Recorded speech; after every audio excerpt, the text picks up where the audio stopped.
Striker Scorpion 82 is now sponsored by Warhammer Combat Cards, a card battle game featuring your favourite Citadel miniatures from the 40k universe. Free to download and play, link is in the video description below or on the channel homepage, and by using the unique link it helps support the channel. Thanks and enjoy the game.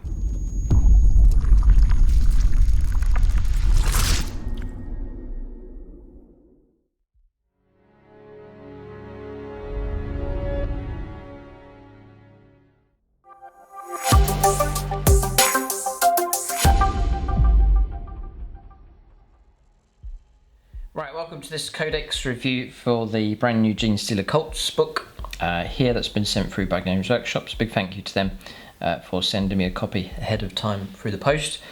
For discount 40k, we're sponsored here by Goblin Gaming, so you can check them out for discount 40k. It's a lot of other gaming systems as well, and modelling accessories and paints and so on, all at a discounted rate available from them. So check out Goblin Gaming, use the unique link in the video description below, and it will help out the channel in a small way.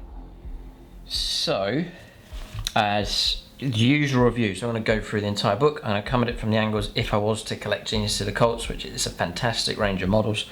Really good range of models that has been expanded upon by Games Workshop. Brand new codex for them, so very exciting times for Genestealer Cults for sure. There is good news on the channel as well. Aaron Allen plans to collect a 2,000 point army of Genestealer Cults as well, so hopefully we'll see them in action on the channel as well.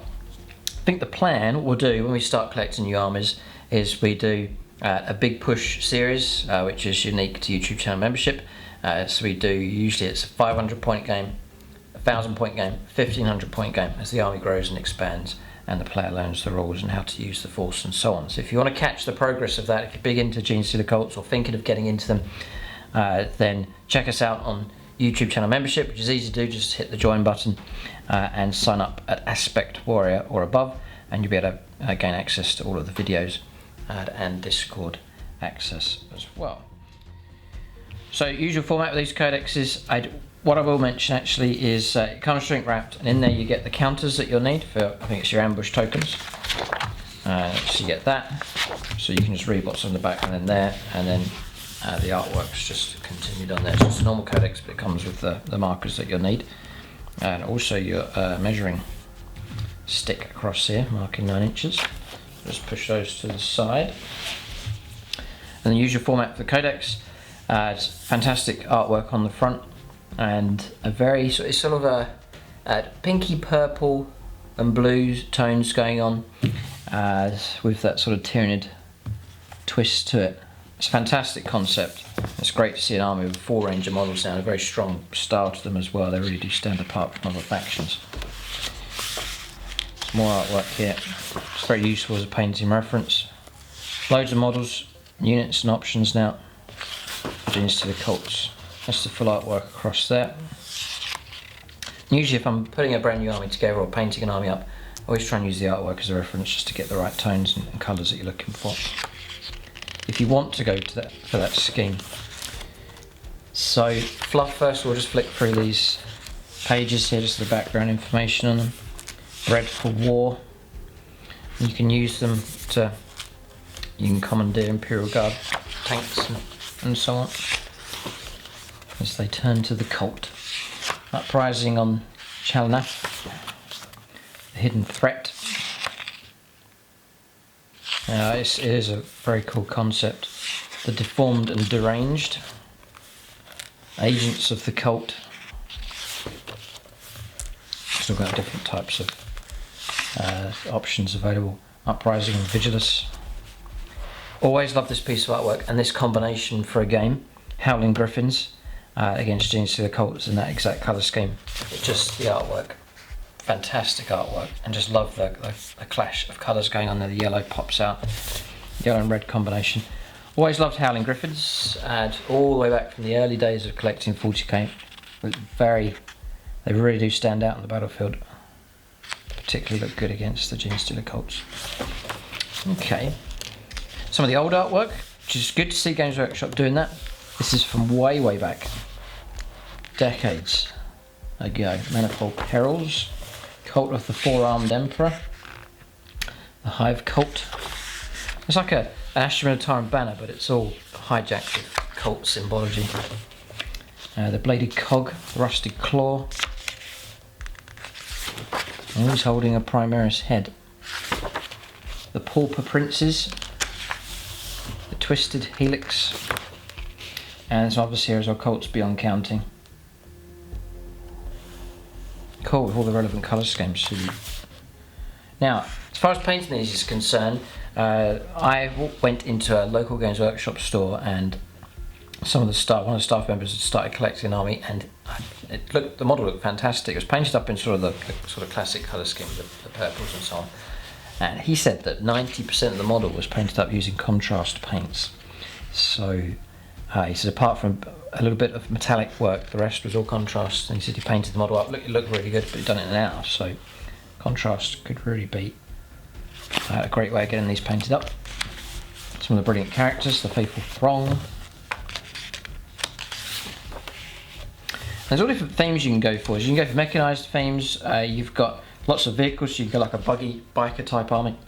You go for mass infantry. There's lots of different ways of playing these, and you can lean more towards Astra Militarum and the more human-looking models, or you can head more in the direction of more Tyranid-looking type units, or you can go for a complete mixture. Yeah, this is fantastic. Yeah. They have given an example of the different cults you can go for. They are fighting away. I do like the original colour scheme to match in with the Genestealers from Space Hulk. In fact, on the channel here, there is a paint tutorial for the Genestealers from Space Hulk, which is this purple and sort of pink colour scheme. You can follow that, and that'll show you how to paint those models. That is on the channel. It's the Space Hulk painting tutorial. So that's the models and the fluff. We'll get stuck into the rules now. So we're in 9th edition. So you're looking for an army that can move quickly, decent firepower.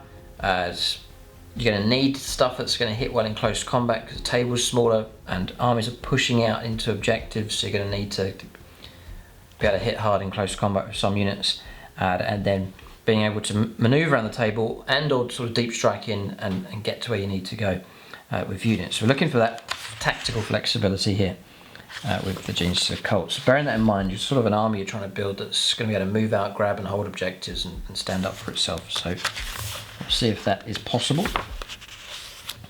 So detachment abilities then. Just telling you the keywords that they gain. Genestealer cults gain Gene Sect. And so on. So Gene Sect.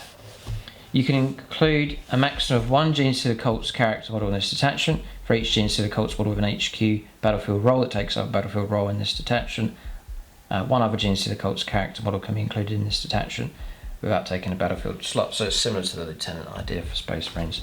There's nothing major going on there. Brood Coven.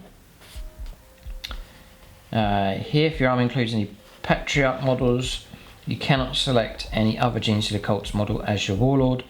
If your army does not include any Patriarch models but does include any Primus or Magnus, you cannot select any other Genestealer cults. There's a bit of hierarchy going on there, that's fine. And then Cult Creed. All Genestealer cults units of this ability and the models in them gain a Cult Creed, provided every unit in the detachment. So this is going to be like your Space Marine chapter type, some unique rules for each of those cults. Yeah, so they're going to Creed. And you've got Brood Brothers for mustering an army. Battleforged army for each Genestealer cult's detachment, including your army. You can also include one Astra Militarum detachment. So this is your like traitor guard or guard that have been swayed to join into the cult, and that's going to give you the. It's going to give you the how you can structure that and what limitations there are. And then loyalty to the cult, add 2 to the leadership characteristic of models in a unit of this regimental doctrine. Infantry units gain unquestioning loyalty ability. So then onto the cults themselves. Your army's battleforged cult units and Genestealer cults detachments gain access to the following cult rules, provided every model in that detachment is from a cult is drawn from the same cult. So keep it the same. Like saying, oh, everything in my army is going to be Imperial Fists, then it makes sense. So you do that the same. for the Genestealer Cults. If you do that, you unlock all these abilities here. So you get your Cult Creeds, which we'll come to in just a moment, just over the page. You got your unique warlord traits, the stratagems, the sacred relics, which we'll cover, and then you've got your psychic powers. So just army structure and how to go about doing it here. So what you're going to look for is choosing your cult, depending on what you want to do on the battlefield. But as mentioned already, you're looking for tactical flexibility, good firepower. I think every army needs decent firepower, and then units that are going to stand up for themselves in close combat. Sort of see which of these cults fits best with that, and you may get rewarded for some of these cults may fit certain themes. If you've got a mechanised army, one of these may be better. If you go more for firepower, one of these may be a better choice, and so on. So, Cult of the Four-Armed Emperor here. Now, a little bit as we get into the rules, I'm hoping that it's not too complicated. There we are seeing the Codex is getting a bit more technical on multiple layers of rules, which can make it difficult for people trying to get into the hobby, or younger players coming in. Hoping Games Workshop just pull the reins back a little bit, don't get too carried away. The Codex is fantastic, the rules are great, but the depth of them is difficult for people trying to get into the hobby, or someone trying to learn a new book that's already into the hobby. It's a big enough task, and so on. So it's okay, you're picking your cult, fair enough. So we'll look at these ones. Cult of the Four-Armed Emperor first of all. So, subterranean ambushes, which is the theme. I like the idea of this, being able to ambush. So you can reroll charge rolls made for units of this creed. Brilliant. Each time a ranged attack is made against a unit of this creed, if the attacker is more than 12 inches away, then the unit with this creed is treated as having the benefits of light cover. So light cover up 12 inches or more away, and reroll charges. Nice and straightforward, and two powerful abilities. Brilliant. So it may take a bit to shift off of this one. I think this is a very good start. Then you've got your unique warlord trait, which is inscrutable cunning. Once per battle round, when you use a Genestealer Cult strategic deploy stratagem or battle tactics stratagem, if that stratagem is used on a Cult of the Four-Armed Emperor unit within 12 inches of this warlord, you can reduce the CP cost by 1 to a minimum of 0 CP. Note the CP cost is only reduced by 1 for the use of the stratagem. Any future uses, it costs the normal amount. So saving yourself some CP there, which is right. And then a unique stratagem, it costs 0 CP. A plan generation's in the making, it's called. Use your stratagem after your opponent uses a stratagem excluding command reroll till the end of the battle. The CP cost your opponent must pay for that stratagem is increased by 1. So that's similar to Agents of Vect, I think, for the Drakari, which is quite good. It costs you nothing, and it can really mess up stuff for the opponent if they're quite dependent on certain stratagems, just increasing the cost of it. So it's not bad.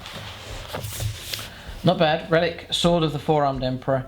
Model equipped with occult bones or locust blades. So you replace that weapon, you get +1 on strength, -4 on 1 damage.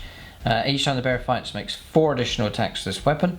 Each time an attack is made with this weapon, unmodified 6 automatically wounds the target. So not bad. Only damage 1, but lots of attacks by the sound of it here. Psychic power, which is a unique psychic power then, Undermine. It's a malediction, a value of 7. If manifested, select one enemy unit, excluding units that can fly, within 18 inches invisible to the psyker. To the start of your next psychic phase, it's -3 to the move characteristic, half advance rolls made for that unit, and -2 from charges. So yeah, a tactical option in the form of psychic power here. So I'm seeing sort of tactics based, this one, Cult of the Four-Armed Emperor. Next is the Hive Cult. So if you're into Genestealer Cults, leave your comments or your impressions of the Codex, whether you think it's an improvement or not. I'm suspecting if it's to go in line with the other Codexes, it should be an improvement on what's gone previously. So, Cult Creed. Disciplined militants. Units of this creed are eligible to shoot in a turn in which they fell back, but if they do so, then until the end of the turn, each model, it's -1 to the hit roll, so another good roll. Sort of echoing rules that other factions have, there's nothing too unfamiliar here. Units of this creed can perform actions in a turn in which they fell back or advanced, useful. While a unit of this creed is performing an action, the unit cannot shoot without... the unit can shoot without the action failing. Again, that's pretty good. Okay, so what we're seeing here are rules that are they're not a waste of time sort of thing. Sometimes you get rules come through and it's just like, well, what is the point of that? So it's very minor, but these are strong rules being granted here. So very, very good. Warlord trait is Hive Lord. It's an aura ability. While a friendly Hive cult core units within 6 inches of this warlord, each time that unit makes a ranged attack, 6s cause extra hits. Great, it's another good one. Then the relic is Voktor's Talisman.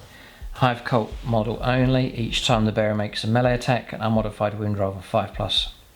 On an unmodified wound roll of 5+, saving throws, including invuln saves, cannot be made against that attack. Right, okay. This is strong. Fire Discipline, 1 CP is a unique stratagem.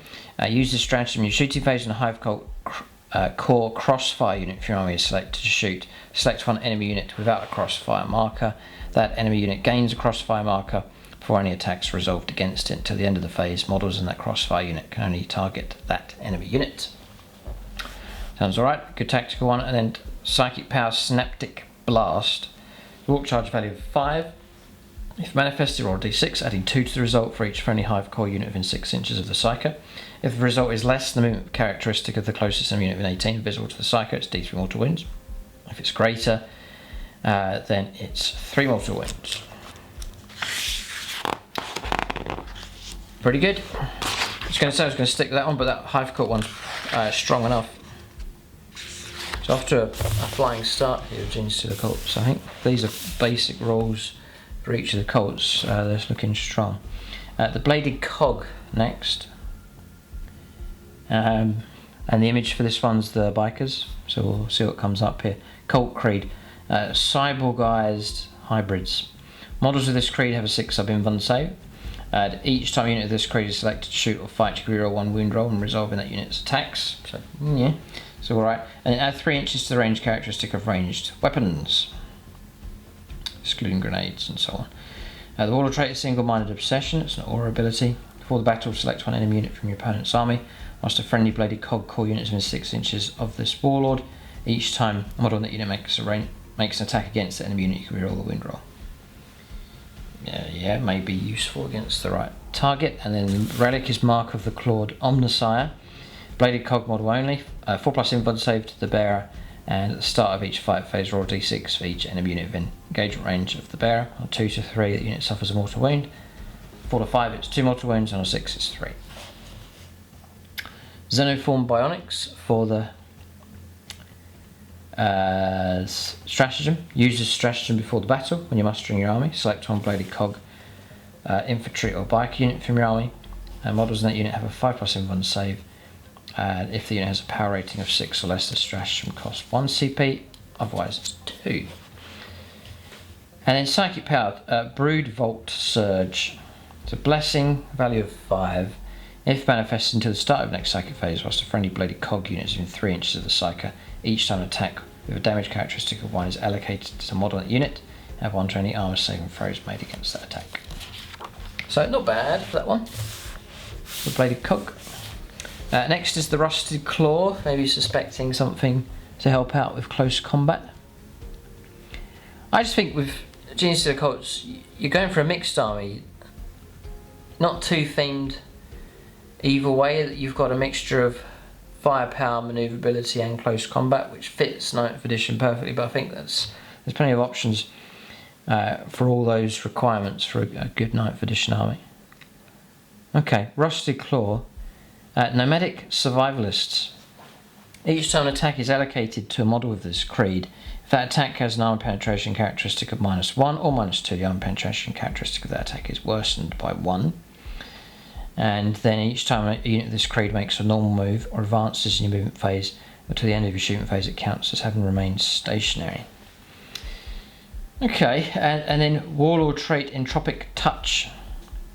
Each time this Warlord makes a melee attack, an unmodified hit roll of a 6 scores 2 additional hits, nice, and improve the AP characteristic of melee weapons this Warlord has by 1. That's excellent, that one's really good. You got a really good close combat HQ, that's brilliant. 6 is popping 2 extra hits, and AP being reduced by 1 as well. Very good. Not relics though. The Nomad's Mental. Rusty Claw model only. The bearer is eligible to shoot, charge, and manifest psychic powers even if it fell back or advanced. Each time the bearer makes a normal move, advances, falls back, or it makes a charged move, until that move is finished, it can move horizontally through models and terrain features. It cannot finish a move on top of another model or its base. Okay. Useful. And then drive-by demolitions for 1 CP. Use a stratagem movement phase after Rusty Claw. Atalan unit from army makes normal move, advances or falls back. One model in that unit can shoot with a grenade weapon it's equipped with as if it were your shooting phase. If it does so, this is a biker with a demolition charge. When selecting a target for that attack, enemy units that Rusty Claw Atalan unit moved within 6 inches in this phase are eligible targets, even if they're not visible or in range of the model that was selected to shoot. To the end of that phase, do not roll to determine the number of attacks made with that weapon. Instead, the maximum number of attacks made with that weapon. For example, 6 attacks are made with a grenade D6 weapon. Nice. Yeah, useful enough. And then psychic power, inescapable decay, malediction of 6. Value, if manifested, select one unit of 18 invisible to the psyker. To the start of the next psychic phase, each time a Rusty Claw model makes an attack against that enemy unit, improve the AP by 1. Right, so not bad. But there's some good opportunities to upgrade models here. That Warlord trait, I do like that one, the Entropic Touch. Nice. Next is the Pauper Princes. So Devoted Zealots. Each time model this creed makes a melee attack, if that model's unit made a charge move, was charged, or heroic intervention, it's +1 to the attack's hit roll. So another good strong core rule there, +1 to hit rolls. And again, echoing abilities from other codexes. So it's like a Space Wolf ability. Each time a combat attrition test is taken for unit this creed, you can ignore any or all modifiers. Which is hardly, it doesn't really come up very often, but that +1 to hit rolls is exceptionally useful. If you can go real melee based, then that's really good. Warlord trait is Xeno Prophet. Each time you take an unquestioning loyalty test, after a saving throw made for this warlord is failed, do not roll the dice. It's automatically passed. Each time a saving throw is made for the warlord is failed, for the purposes of unquestioning loyalty ability, you can select one other friendly Pauper Princes or Brood Brothers models with that ability within 6 inches of this warlord instead of 3. Master friendly Pauper Princes core units within 6 inches of this warlord models in that unit can use their model's leadership characteristic instead of their own. And then the Reliquary of Saint Tendark. The bearer has the following ability. Reliquary of Saint Tendark Aura. Our friendly Pauper Princes core units within 6 inches, models in that unit have a 5+ invulnerable save. Okay, which is helpful enough. And then Vengeance for the Martyred on 1 CP. Use this stratagem when a Pauper Prince's character model from your army is destroyed by an enemy unit. Till the end of the battle, each time a friendly Pauper Prince's model makes a melee attack that targets that enemy unit, add 1 to the attack's wound roll. Nice, +1 to the wound rolls is very, very useful. If you remember to use that stratagem, it's a unique situation. And then Psychic Power, Last Gasp. Warp charge value of 5. If manifested, select one friendly Pauper Prince's core unit of 18 and visible to the Psyker. To the start of your next psychic phase, each time model that unit is destroyed by a melee attack, roll a d6 on a 5+. After attacking model's units finished making its attacks, it suffers a mortal wound.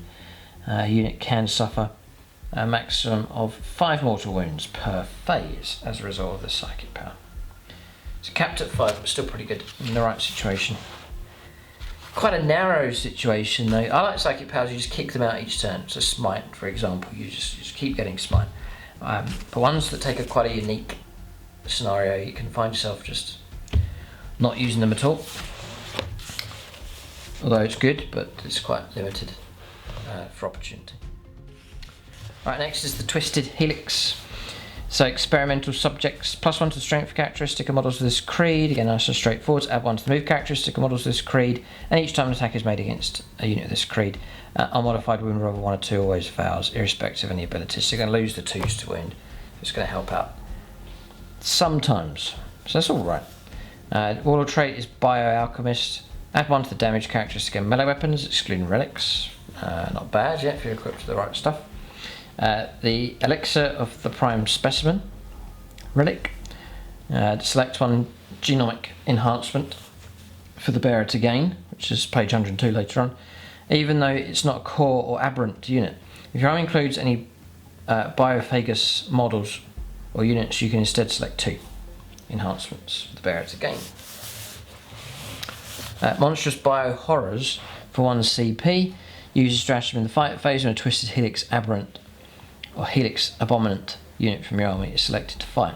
At the end of the turn, each time an enemy model destroyed by an attack made by a model in this unit contains or counts as 2 for the purposes of morale, so it really could help out bust the opponent's morale for that unit. And then each time a model in this unit fights, it can frenzy. If it does so until the fight is resolved, add 1 to the model's attacks characteristic and change the damage characteristic of melee weapons is equipped with to 1. Okay, and then psychic power mutagenic deviation. Warp charge value of 5. If manifested, select one friendly twisted helix unit within 12 inches visible to the psyker.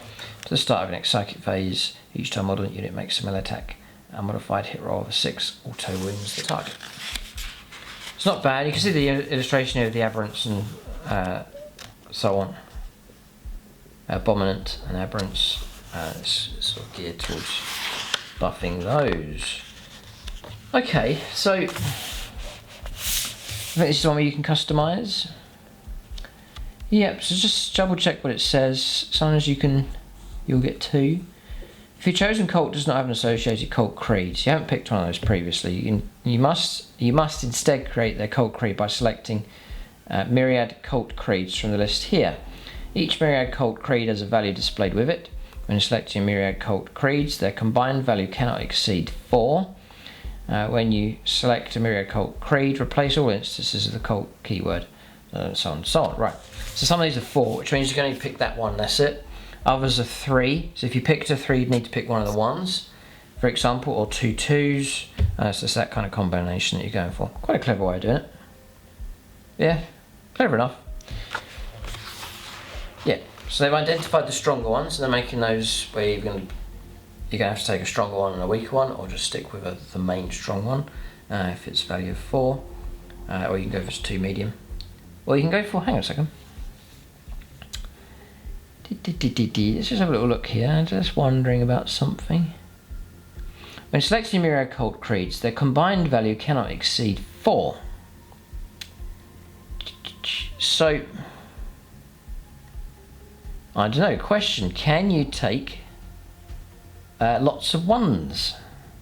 So could you do a 2 and 2 1s? You're actually going to have 3 abilities. Could you go for 4 1s?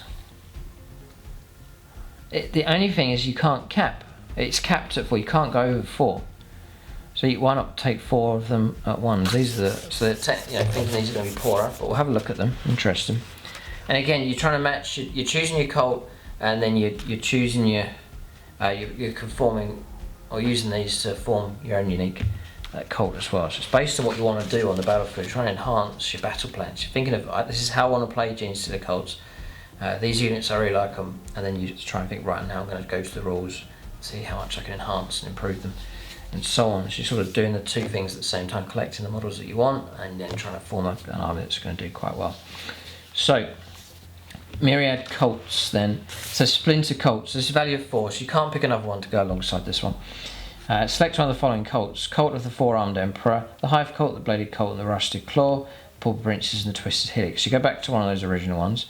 Use the cult creed of the cult you selected as listed on those pages. So back there, if a character model of the myriad cult creed gains a warlord trait, they can have the cult warlord trait associated with that cult you selected. And then units, unless the only units of that myriad cult creed are part of an auxiliary support, superheavy auxiliary, and or fortification, you will gain access to the cult stratagems and so on. And then psychic powers as well. So I think it's just a way of picking one of the named themes, but then taking their abilities and then creating your own colour scheme, cult, and so on. But you can use those rules. It is accessible to get those rules there without having to go with that specific creed title. So I think that's the way it works. Next then, Hunter's Instincts. This is 3, so you still got one point to spend after this. So you can reroll charge rolls made for the unit of this creed. That's it. Next is Impassioned for 3. Each time model this creed makes a melee attack, if that model's unit made a charge move, was charged, so on and so on, it's +1 to the hit roll. So we've seen these abilities before. Symbiotic Broodmind for 3. You can shoot in the turn in which you fell back. It's -1 to the hit roll. So it's just repeating powers we've seen. And then Deep Suppliers for 2. Each time a unit this creed is selected to shoot or fight, you can reroll 1 wound roll per unit. That unit's attacks, yeah. Then Agile Gorillas for 2. Each time a unit of this creed makes a normal move, advances, you can, in your following shooting phase, that unit counts as having remained stationary. If you select this creed, you cannot select martial creed opposite. Okay, useful if you've got a lot of infantry weapons, heavy on foot perhaps. Thralls of the Patriarch for 2. Each time a combat attrition test is taken, ignore any and all modifiers. I won't go with that one. There's nothing too outstanding here, just what we've seen already really. Toxin Agents. Each time model this creed makes a melee attack against the unit, excluding vehicle or monster, and a modified hit roll of 6 is all 2 wounds. That's okay. It's right, and then Martial. Each time a crossfire infantry model this creed makes a ranged attack, unless that model's unit has moved this turn, the target is treated as having a crossfire marker for that attack. If you select this creed, you cannot select the Agile Gorillas creed opposite. Accustomed to Toil for 1 CP, or 1 point here. The rest of these are 1s. So each time attack is made against a unit of this creed, a modified win roll of 1 to 2 always fails. So it's quite cheap to get a hold of that one. Industrial Affinity. Each time this creed makes attack with an industrial weapon, you can ignore any or all hit rolls, ballistic skill and weapon skill modifiers. Well, that one's good. For value 1, brilliant. Alien Fury.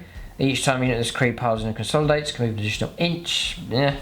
War Convoy. Each time a vehicle or biker model of this creed would lose a wound. Roll 1d6 and a 6, that wound is not lost. Well, that's particularly good. For 1 value. That one's excellent. 6 up, feel no pain across all your bikers and vehicles. Nice. Synaptic Resonance. Each time a psychic test is taken from model of this creed, you can reroll any or all of the dice rolls of 1s or 2s. And the Cold-Eyed Killers. Each time model of this creed makes a melee attack and on an unmodified wound roll of a 6, improve the AP by 1. There's a couple of good ones in there. Yeah, that War Convoy one's nice. And Industrial Affinity for the counting as stationary heavy weapons. Alright, so quite straightforward so far, quite straightforward. So we'll see about some of the unique rolls later on. So we're going to go on to Stratagems, which there is 4 pages, plenty of stratagems available here for the Genestealer cults, plus the ones we've already seen that are unique to each of the chosen cults as well. Okay, so we've got Bore Through first of all. Use the stratagem in the fight phase. When a Genestealer cult's unit from your army selects to fight, until the end of that phase, each time model that unit makes an attack with an industrial weapon against an enemy monster or vehicle, you can reroll the wound roll. Once again, we're off to a good start. Rerolling wound rolls, powerful, and it costs 1 CP. Good one. Rapid Advance, 1 CP. Use the stratagem in your movement phase. When a Genestealer cult's Genestealer, biker, or vehicle unit from your army advances, do not make an advance roll. Instead, to the end of that phase, add 6 inches to the move characteristic. Again, nice and straightforward, and strong enough, just guaranteed 6-inch advance. Brilliant. Next, one with the shadows, 1 CP. So use the stratagem in your opponent's shooting phase when a Genestealer cult's infantry unit from your army is selected as the target of an attack. Each time a ranged attack is allocated to a model in that unit. This is for the rest of the phase. Whilst it's receiving the benefits of cover, add an additional 1 to any armor saving throws made against that attack. So, great, fine. No problem with these are all good. And they're all quite familiar, the rules are all quite familiar really, there's nothing strange going on, they're sort of ones I recognise from other codexes. Dig them out, 1 CP. Use the stratagem in the shooting phase when Genestealer cult's unit from your army selected to shoot. To the end of the phase, each time model in that unit makes an attack with an industrial weapon, targets a unit within 12 inches of it. The target is treated as being exposed, We'll see that later on page 89 for that attack. Next, I had overload fuel cells. These are all 1 CP at the moment. Loads of these are 1 CP. Look at this. That one's 2. 1, 1, 1, 1, all the way down. So some cheap stratagems here. So 1 CP for this one, overload fuel cells. Use this stratagem in your shooting phase when Genestealer Cults unit for your army is selected to shoot, or in the fight phase when they're selected to fight. At the end of that phase, each time an industrial weapon is selected for a model in that unit to attack with, the model can overload it. If it does so, then until that shooting phase or fight phase is resolved, each time that model makes an attack with that weapon, you get the following. So remember, this is shooting or close combat. If it's a ranged weapon, add 1 to the damage characteristic of that attack. Excellent. If it's a melee weapon, it's +1 to the strength characteristic of that attack. And if any unmodified hit rolls of 1 are made for attacks of that weapon, after the attacking model's unit has finished making its attacks, it suffers a mortal wound. It doesn't die, but it does take a mortal wound. But the ability to add +1 damage, exceptionally useful. And again, 1 CP. Monstrous Vigour, 1 or 2 CP. Use a stratagem in any phase when an aberrant or abominant unit from your army is selected as the target of an attack. Till the end of the phase, each time an attack is made against that unit, a modified wound roll of 1 to 3 always fails, irrespective of any abilities, and if that unit contains 5 or fewer models, it's 1 CP, otherwise it's 2. You can sort of recognise that from the Space Marine Codex. Next, Raking Fire, 1 CP. Use a stratagem in your shooting phase when Atalan or Achilles Ridge Runners unit from your army is selected to shoot. At the end of that phase, each time a model in that unit makes an attack. If the target has a crossfire marker and was exposed when it was selected as the target, you can re-roll the hit roll. Note that the target must be exposed as specified on page 89 rather than by any other means. And then next is Mast Firearms for 1 CP. Use a stratagem in your shooting phase when Genestealer Cult's crossfire unit from your army contains 6 or more models is selected to shoot. To the end of the phase, each time a model in that unit makes a ranged attack, if all the models in that unit target 1 enemy unit that has a crossfire marker, a modified hit roll of 6 automatically wounds. Yes, alright. And then Devoted Crew, 1 CP. Use a stratagem in command phase. Select 1 Genestealer Cult's vehicle model from your army. To the start of the next command phase, that model is considered to have its full wounds remaining for the purpose of determining what characteristics on its profile to use. That's useful enough. Definitely, yeah. Great. Hyper Metabolism, 1 CP. Use a stratagem in the command phase. Select 1 Genestealer Cult's character model from your army. You get to regain D3 wounds. Very, very useful. Only costs 1 CP as well. See, like, it's bound to change if Tyranids keep the rule, but the equivalent from the Tyranid Codex is 2 CP for the exact same result. So that's cheap. 1 CP. Rig to Blow, 1 CP. Use a stratagem in any phase when Genestealer Cult's vehicle model from your army is equipped with a cache of demolition charges is destroyed. Do not roll to see if it explodes. It does so automatically. Recognise that from the Admech Codex. It's just like they're beg, stealing and borrowing from the other codexes. And the stuff they are taking is the good ones. It's like they've cherry picked some of the really good stratagems from all the books and just brought them here. Data Parasite, 1 or 2 CP. Use a stratagem in your movement phase. Select 1 enemy vehicle model within 18 and visible to the Clamavus model from your army. If that enemy vehicle model's characteristic can change as it suffers damage, roll 1d6 on a 3+. To the start of the next command phase, the enemy vehicle model is considered to have half the number of wounds remaining for the purposes of determining what characteristics are. So it's going to put in a bracket basically. If the enemy vehicle model has the Titanic keyword, this stratagem costs 2 CP, otherwise it's 1. Right, then there's Legendary Demise for 2 CP. Use a stratagem in any phase when a Kelomorph model from your army is destroyed by an enemy model. Do not remove the Kelomorph model from play. It can, after the attacking model's unit has finished making its attacks, shoot as if it were a shooting phase. After resolving these attacks, the destroyed Kelomorph model is removed. Okay, costs 2, but could be worth it. Gestalt Consciousness, 1 CP. Use a stratagem in your psychic phase when a cult psychic model from your army manifests a blessing psychic power that instructs you to select an enemy unit. When selecting a unit to be affected by that psychic power, you can select 1 friendly cult unit anywhere on the battlefield. The unit does not have to be visible or within a specified range of that psychic model. Okay, so you can just reach a bit further with a blessing, fine. Which, again, very useful. Reckless Demolitions, 1 CP. Use a stratagem in the fight phase. When a Genestealer Cult unit from your army is selected to fight, select one model equipped with a grenade weapon in that unit until the end of the phase. So that model can only attack with that grenade weapon, even though it is not a melee weapon, and even if it has the blast special rule. And you can do so even if it's an engagement range. It's basically being able to use a grenade in close combat. And when it does so, it makes the number of attacks equal to that weapon's type characteristic. Desperate stuff, hence Reckless Demolitions. Each time that model makes an attack with that weapon, a modified hit roll of a 2+ is always successful. Brilliant. On unmodified roll hit roll of 1, the model's unit has finished making all of its attacks on model when the unit is destroyed. And then Leaders of the Cult. I think that's your extra warlord trait. Use a stratagem before the battle when you're mustering your army. If your warlord is a cult patriarch, select up to 2 other cult models with the HQ roll from your army and determine 1 warlord trait for each of them. These must be warlord traits they could have. Those models are only regarded as your warlord for the purposes of those warlord traits. Each warlord trait in your army must be unique. Randomly generated reroll duplicates. So yeah, it's fine and expecting. There's another one here. So it's Gene Sire's Gifts. 1 CP, use a stratagem before the battle when you muster in your army. If your warlord has the Genestealer Cult's keyword, select 1 Genestealer Cult's character model from your army and give them 1 sacred relic of the cult. This must be a relic they could have. Each relic in your army must be unique, and you cannot use a stratagem to give a model 2 relics.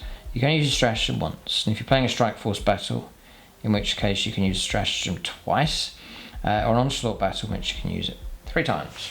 Fine, yeah, so outside games, 2,000 points, you get to use this twice, basically 3 relics in your army, as per usual. Pack Hunters, 2 CP, use a stratagem in your shooting phase, select one enemy unit within 6 inches and visible to the Cult Atalan Jackal's unit from your army. To the end of the phase, each time model in another friendly Cult unit makes a ranged attack against that enemy unit, treat that enemy unit as being exposed for that attack. Okay, which we'll see the rules for that later on. It's on page 89, so there's a while to go.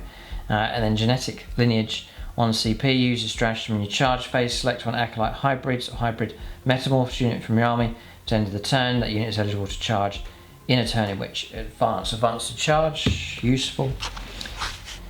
Meticulous Uprising, 2 CP. Use a stratagem and you would reveal your ambush markers. If you're playing a combat patrol incursion battle, you can remove 1 of your ambush markers. If you're playing strike force, you can remove up to 2. For each ambush marker removed, set them up again anywhere on the battlefield that is wholly within your deployment zone and more than 9 inches away from enemy models. And once you've done so, reveal all of your ambush markers as normal. So a chance to redeploy and move a few around. Clandestine Goals for 1 CP.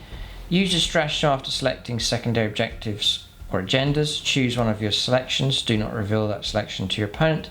The first time you score victory points or experience points for that selection, reveal it to your opponent. Note that you must still make a record of your selection. We recommend writing it down, and so on and so on. Okay, you can use a stratagem once. Booby Trap, 1 CP. I love the whole ambush concept. It's a great theme. Use a stratagem at the end of your turn. Select 1 objective marker you control as Reductus Saboteur or Genestealer Cult's core unit from your army within range of it. The next time an enemy unit, excluding aircraft units, ends any kind of move within range of that objective marker, roll 1d6. On 2 to 4, it's d3 mortal wounds. On 5+, it's 3 mortal wounds. You can only select each objective marker for this stratagem once. Booby traps and objective markers. Great fun. Absolutely fantastic. And you could sculpt up some. Oh, brilliant! You could sculpt up some. Make your own booby trap conversions and so on. Great fun. I'm liking that. That's cool. Now, yes, enemy units. You can't trip over your own. You can't activate your own booby traps. Just checking. It's enemy units. Brilliant. Lurk in the shadows. Use your stratagem at the start of your opponent's shooting phase. Select 1 Genestealer Cult's infantry unit from your army to the end of the phase. Each time an enemy unit or enemy model shoots, if the unit is not the closest eligible target or within 12 inches of the enemy model, then until the shooting is resolved, that enemy model cannot target that unit. In addition, at the end of that phase, if the selected unit has the bodyguard ability, it loses that ability. That's 2 CP for that one. Return to the shadows for 1 CP. Use this stratagem in your movement phase when a Genestealer Cult's infantry unit from your army is selected to move, or in the fight phase after a Genestealer Cult's infantry unit from your army has resolved all of its attacks, but before it makes a consolidation move. If the unit is more than 6 inches away from enemy units, remove it from the battlefield. In the reinforcement step of your next movement phase, select the unit or set the unit back on the battlefield more than 9 inches away from enemy models. If the battle ends, then it counts as destroyed. So fine, another good tactical option there. So far so good here for Genestealer Cults. I can't see any fault with this. Your Cults options are strong and flexible. The stratagems, I'm noticing some familiar ones which are good from other codexes. Some of their own unique stuff as well is pretty good. Booby traps, fantastic. Return to the Shadows, this one here is really good. So can't see a problem. This looks good here, and there's more to come. Obviously you've got the units to look at, and I'm looking for fast units, decent firepower, manoeuvrability, and units that can hit hard in close combat. So those kind of things we're looking for. I'd imagine we'll find that. And then we've got sort of universal army rules and so on to look at as well. So this is the next selection, the final page here of stratagems next for the Genestealer Cults. So next is covering fire for 1 CP. Use a stratagem in your charge phase. Select one enemy unit that has a crossfire marker till the end of the turn. That unit cannot fire Overwatch or select to defend or perform heroic interventions. Ouch. So excellent. Very, very good. Tunnel crawlers for 1 CP. Use a stratagem in your charge phase. Select one area terrain feature until the end of the turn. Each time a Genestealer Cult's infantry unit from your army declares a charge against an enemy unit within that terrain feature, enemy units within that terrain feature cannot fire Overwatch or set to defense, so it's happening again. And then Genestealer Cult's infantry units, that Genestealer Cult's infantry unit ignores the effects of difficult ground trait from the area terrain feature, so that's all good. Fanatical Devotion for 1 CP. Use a stratagem in the heroic intervention step of your opponent's charge phase. Select one enemy unit that's within engagement range of a Cult Patriarch, Primus, Magus unit from your army. Select one for any Cult Core unit within 6 inches of that enemy unit. So it's basically a core unit can make an heroic intervention move, so useful enough. Definitely, there's a lot of these stratagems. Obviously need to remember them all, but there's ones here that you can easily forget at a key point in the game, so it's worth learning the stratagems as much as possible. But the best way to do that is just to keep playing games. I've found you keep playing the games, and then you start off with a few stratagems you know quite well, and then as you play more and more battles, you just start bringing more and more stratagems in, because they really are a good help here. Roaming engagement for 2 CP. Use a stratagem in your shooting phase after making attacks of an Atalan or Achilles. Retry this unit from your army. That unit can make a normal move up to 7 inches. If it were your movement phase to the end of the turn, the unit is not eligible to declare a charge. So you need to make that move. A coordinated assault for 1 CP. Use a stratagem at the start of the fight phase. Select one enemy unit with a crossfire marker that's within engagement range of a Genestealer Cult's unit from your army. To the end of that phase, the enemy unit is not eligible to fight until all other eligible units have done so. So you can shut them down and stop them from fighting. Which again, tactically very, very useful indeed. Next, Neural Overload. So 1 CP, use the stratagem in your shooting phase or the fight phase after making an attack with a Sanctus model from your army. If an enemy model lost any wounds as a result of that attack but was not destroyed, roll 3d6. If the result is greater than the leadership, so there's half a chance this can happen, to the start of the next shooting phase, the enemy unit loses any of its aura abilities. If the enemy model is a psyker, it suffers perils of the warp. You can use a stratagem once. Summon a familiar for 1 CP. Use the stratagem in your command phase. Select one Genestealer Cult's model from your army that is equipped with a psychic familiar or alchemicus familiar and has already used that familiar's ability. That model can use that ability an additional time. Each Genestealer Cult model from your army can only be selected for this stratagem once. Primed Explosive 1 CP. Use a stratagem in your shooting phase when a Genestealer Cult's model from your army shoots with a grenade, weapon, or a cache of demolition charges. Till the end of that phase, do not roll to determine the number of attacks made with that weapon. Instead, it's the maximum number. So 6 instead of d6. And there you go, for a CP, you can max out. Again, just as you need it, that stratagem comes in, and I'm sure that will prove very, very useful. So all of this is good. I think these stratagems are strong. Can't see any problem there. Some brilliant stratagems for Genestealer Colts. I think they're off to a strong start. Looks like another Codex, but despite all the strength in rules and stratagems, are the units up to the task? Is the question as we come to those a bit later on. So next is this section here called proficient planning. So we'll read this bit here, explain how it works, and then we'll run through the abilities here as well. So you're paying points or power level. It's all +1 power level for all of these, whatever they are, and the points values vary from between 10 and 20 points to pay. If your army is battle forged and includes any Genestealer Colts attachments, excluding auxiliaries, super heavy and so on, then when you're mustering your army, you can upgrade any Genestealer Colts units from your army by giving them one proficient planning ability. So you're upgrading units here. Each time you give a proficient planning ability, select one Genestealer Colts unit from your army, then select one of the abilities opposite for that unit to gain.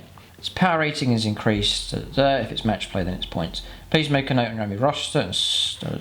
Each Genestealer Colts unit from your army can only be upgraded once, and you cannot select a proficient planning ability for a Genestealer Colts unit if another Genestealer Colts unit already has it. So you can't duplicate, you can't stack them up on the same unit.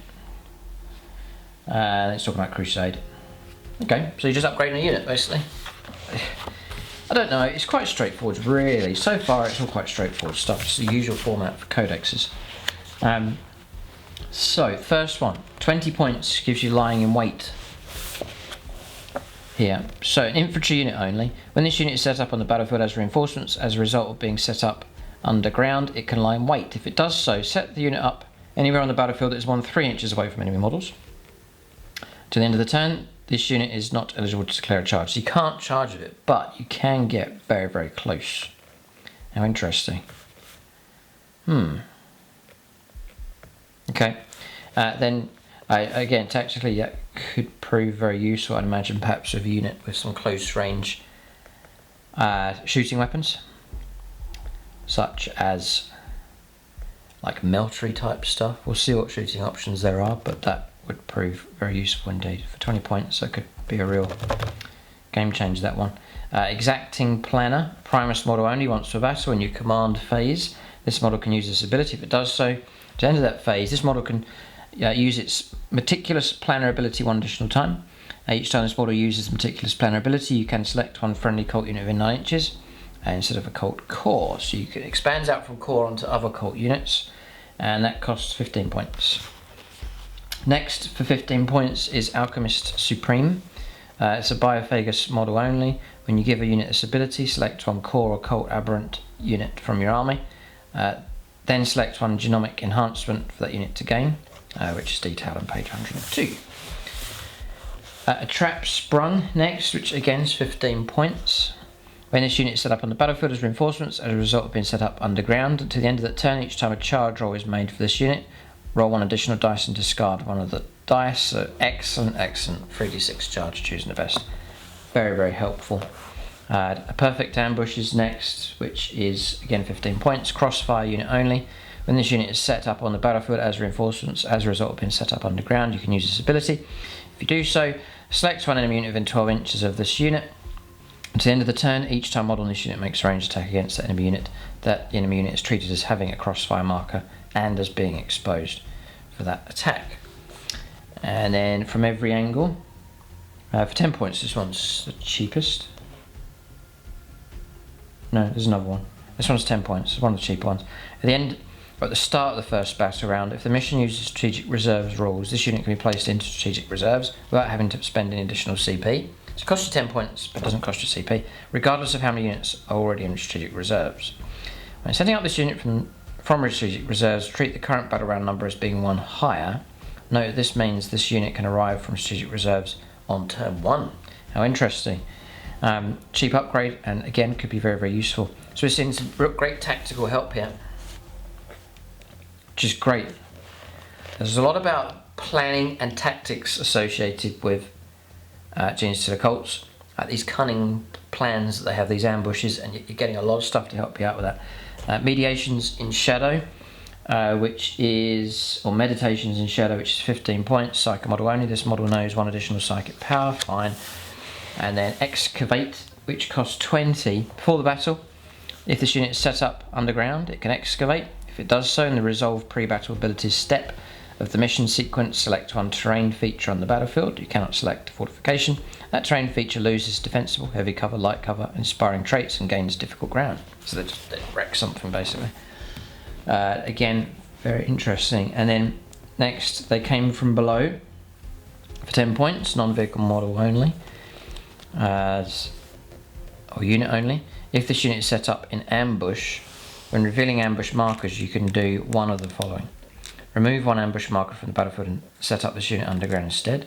After setting up this unit from an ambush marker, this unit can make a normal move as if it were movement phase, but it must end more than 9 inches away from enemy models. And then the next one is our time is nigh, which is 15 points. The first time this unit is selected to fight in this battle, until the fight is resolved, add one to the attacks characteristics of models in that unit. This is not cumulative from additional attack granted by the Might from Beyond psychic power. Okay, that's a pretty good concept. So we're going to move on now to warlord traits next.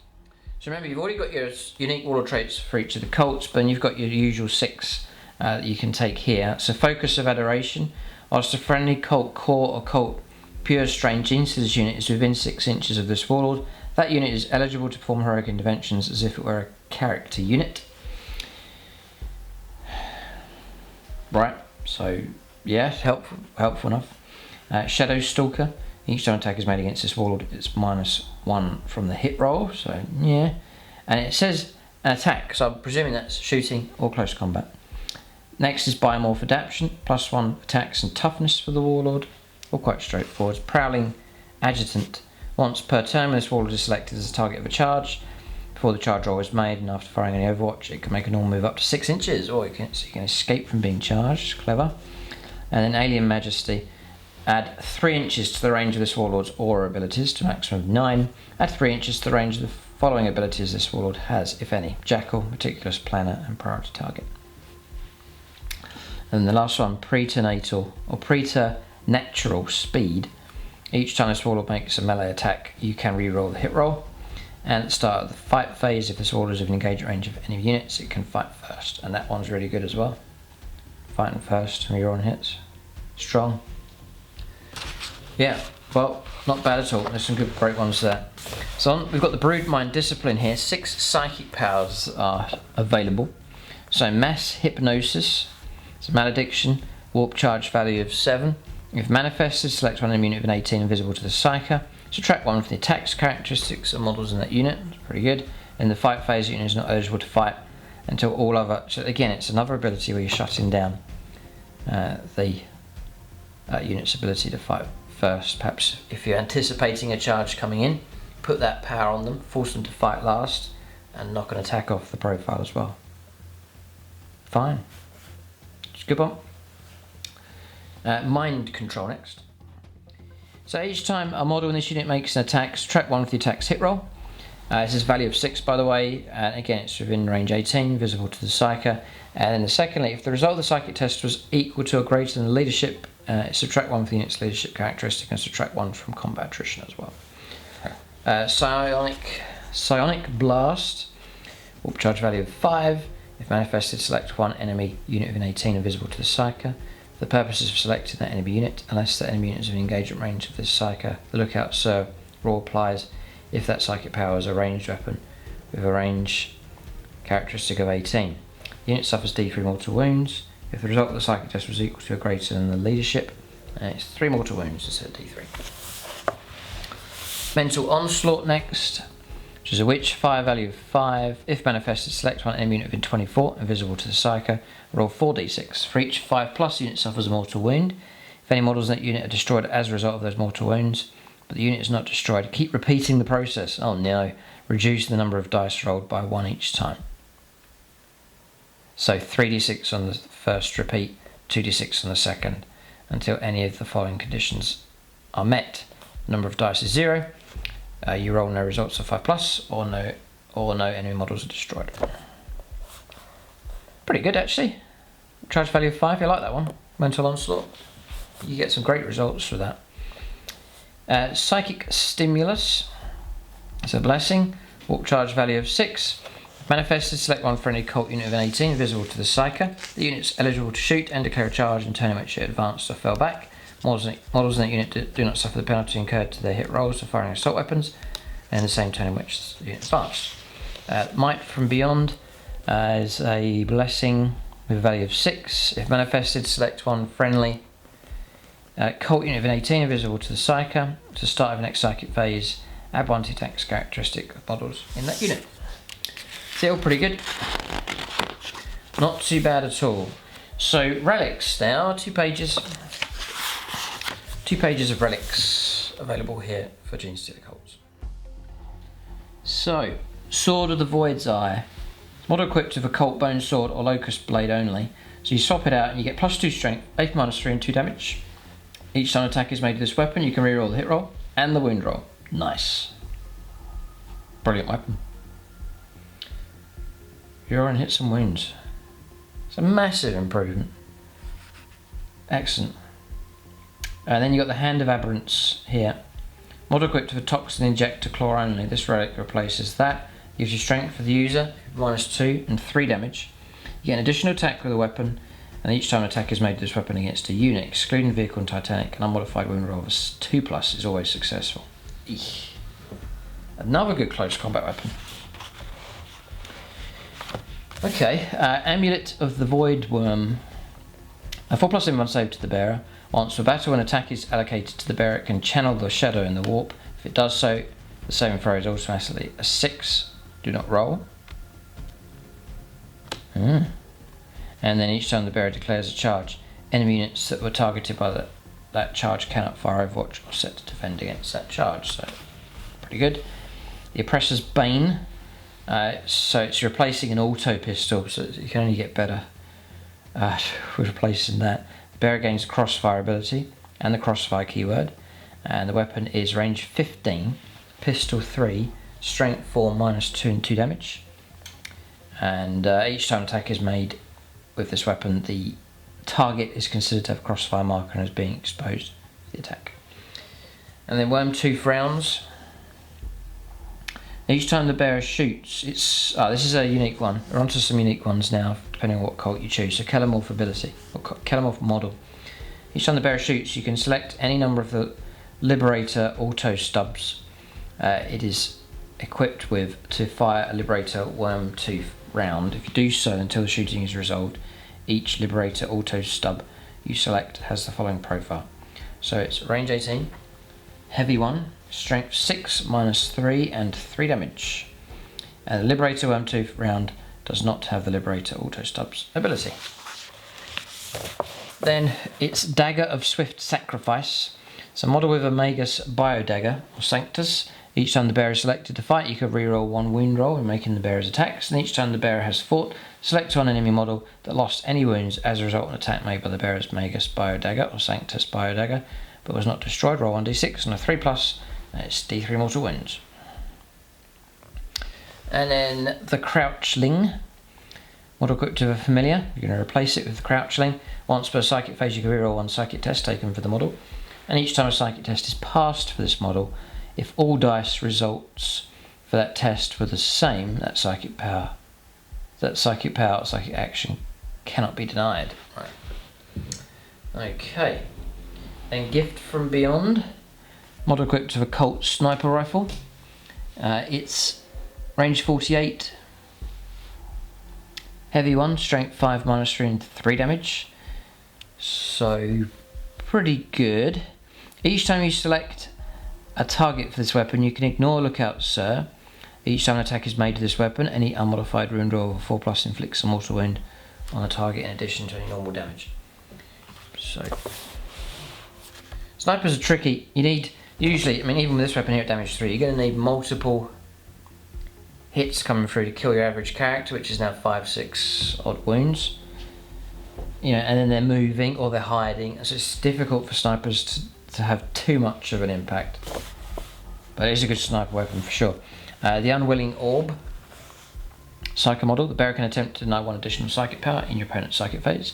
Whilst the bearer is on the battlefield, each time it attempts to deny psychic power, it can do so from any range to 24. That's very good. And each time the bearer attempts to manifest a malediction or which fires psychic power, add 1 to the attempts. Psychic test. And then Carnal Inlay. This is a Nexus model only. Whilst the bearer is on the battlefield, each time you spend a command point to use a stratagem, you can roll 1d6 and a 5+ that's restored, and the bearer can use its strategic coordination ability once, one additional time per turn. And lastly, Voice of the Liberator. A Clamorous model only. Add 6 inches to the bearer's Proclamation, Hailer, and Voice of New Truths abilities. And then whilst a friendly cult units within 12 inches of the bearer, add 1 to the leadership characteristic of models in that unit. So yeah, it's the great ones in that. Very, very good. Yes, so chapter approved. So this is quite important. Are there any good ones? Are there any good secondaries to choose from? I still love the ones to Necrons. Dracari have some good ones. Some ones that are very popular that the Space Marines take over the moment, I'm thinking. So this is quite important here. And if you are able to take one that's from the Codex, it just creates a bit more flexibility when you pick 2 others from the regular book. But we're looking for at least one good one that'll fit in with your overall battle plan and give you a nice hefty amount of points, all being well if it's fulfilled. Okay, so we've got Shadow Operations here. So Sabotage Critical Location. After choosing deployment zones, your opponent must place 2 critical location markers on the battlefield. Each of their critical location markers must be more than 9 inches away from any battlefield edge, more than 9 inches away from any other critical location marker. If both players must place these markers, the players alternate doing so, starting with the defender. If you select this objective, then units from your army can perform the following action. So Sabotage Critical Location. It sounds fun. 1 or more infantry or bike units from your army, excluding character units other than Reductor Saboteur units, can start to perform this action at the end of the move unit step of your movement phase. Each unit from your army that starts to perform this action must be within 3 inches of the centre of a different one of your opponent's critical location markers, and no enemy units, excluding aircraft, can be within 3 inches of the centre of that critical location marker. The action is completed at the end of your turn, provided the unit performing it is still within range of the same critical location marker. If this action is successfully completed, you have sabotaged that critical location and removed the marker from the battlefield.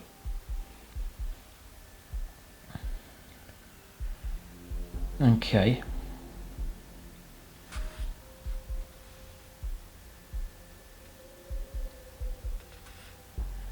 Okay. Score victory points for each time a unit from your army completes a sabotage critical location action as shown below. And you can't achieve this cannot be scored in the first battle round. So battle round, the action was completed. So it's 2. Oh, so you're getting points for it early on. Get 9 points for that. Yeah, pressure's on. Cool, you put yourself under pressure to do this. Then turn 3. 7 points, turn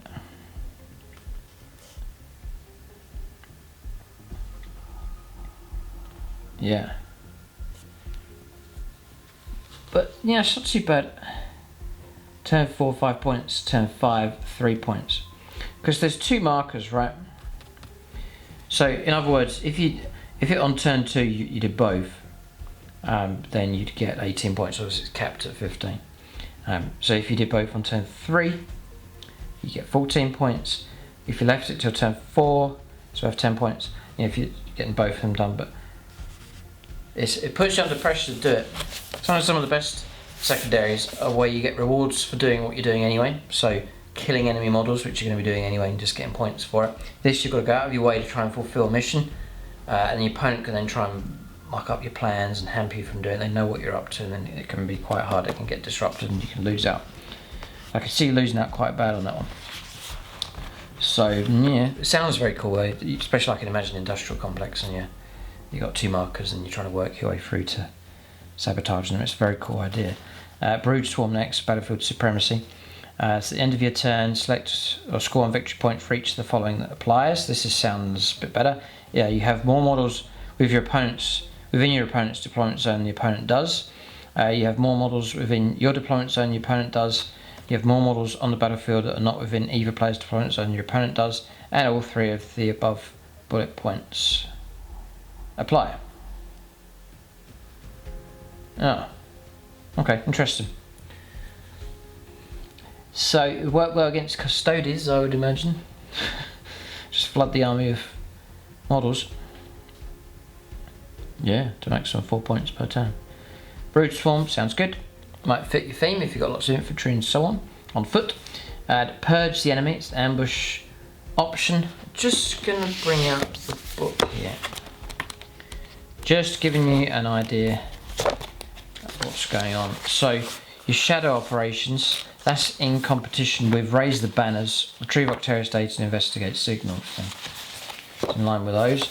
This next one, battlefield supremacy, is in competition with engaging all fronts behind enemy lines and stranglehold.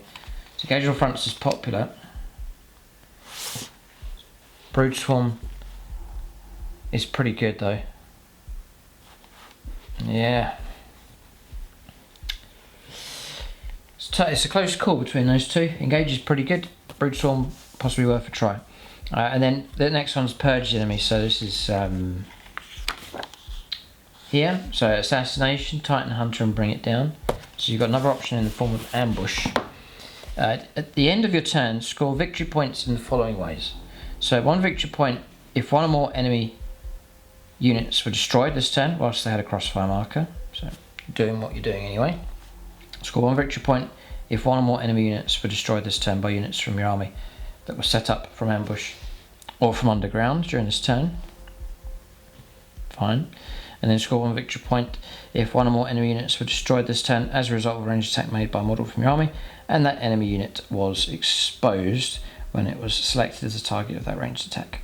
Note that enemy units must have been exposed as specified on page 89 rather than any other means, such as priority target ability. Okay. Again, maybe worth a try. I'd probably say the better one is Brood Swarm, but you have engaged all fronts anyway, so it's no big loss. And again, Games Workshop using some of the old artwork here. So good for them for including that in. It's still worth celebrating, and that's a great piece of artwork. Interesting. So on Crusade rules, I don't play Crusade, so we'll smooth through these and head on in this direction. Brilliant artwork for Genestealer Cults. Really good. So then it's showing you examples of a Crusade army. Mixture of all the buggies, bikers and infantry units and so on. Yeah, I don't know how I'd collect mine. I don't know what I'd do. A lot of good stuff to choose from.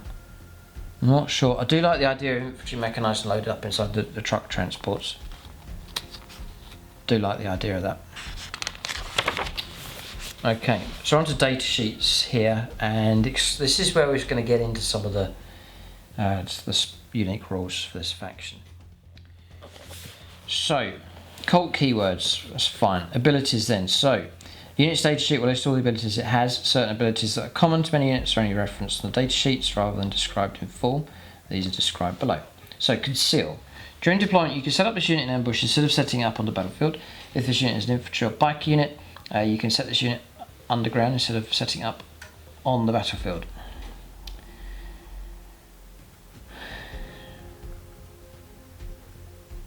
Or so instead of so you can go underground or in ambush, and there's the two abilities for either one.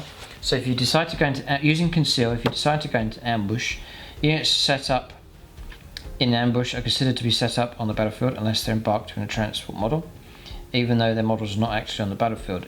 Enemy models cannot be set up or move within 9 inches of the centre of any of your ambush markers. And underground. If this unit is set up underground, then in the reinforcement step of one of your movement phases, you can set up this unit under one of the following conditions. So you can set up this unit anywhere on the battlefield that is more than 8 inches away from any models, interesting, and you can set up this unit anywhere on the battlefield that is more than 6 inches away from any models, but that unit is not eligible to declare a charge this turn.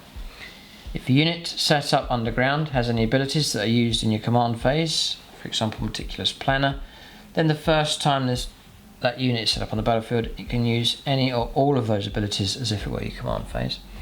And then finally, units set up underground are considered to be set up in a location other than the battlefield, therefore this must be determined in the declare reserves and transport step of a mission sequence that includes such a step. Okay, then revealing the ambush markers. If you have the first turn, you must reveal all of your ambush markers at the start of your command phase. If you do not have the first turn, you must reveal all of your ambush markers at the end of your opponent's movement phase.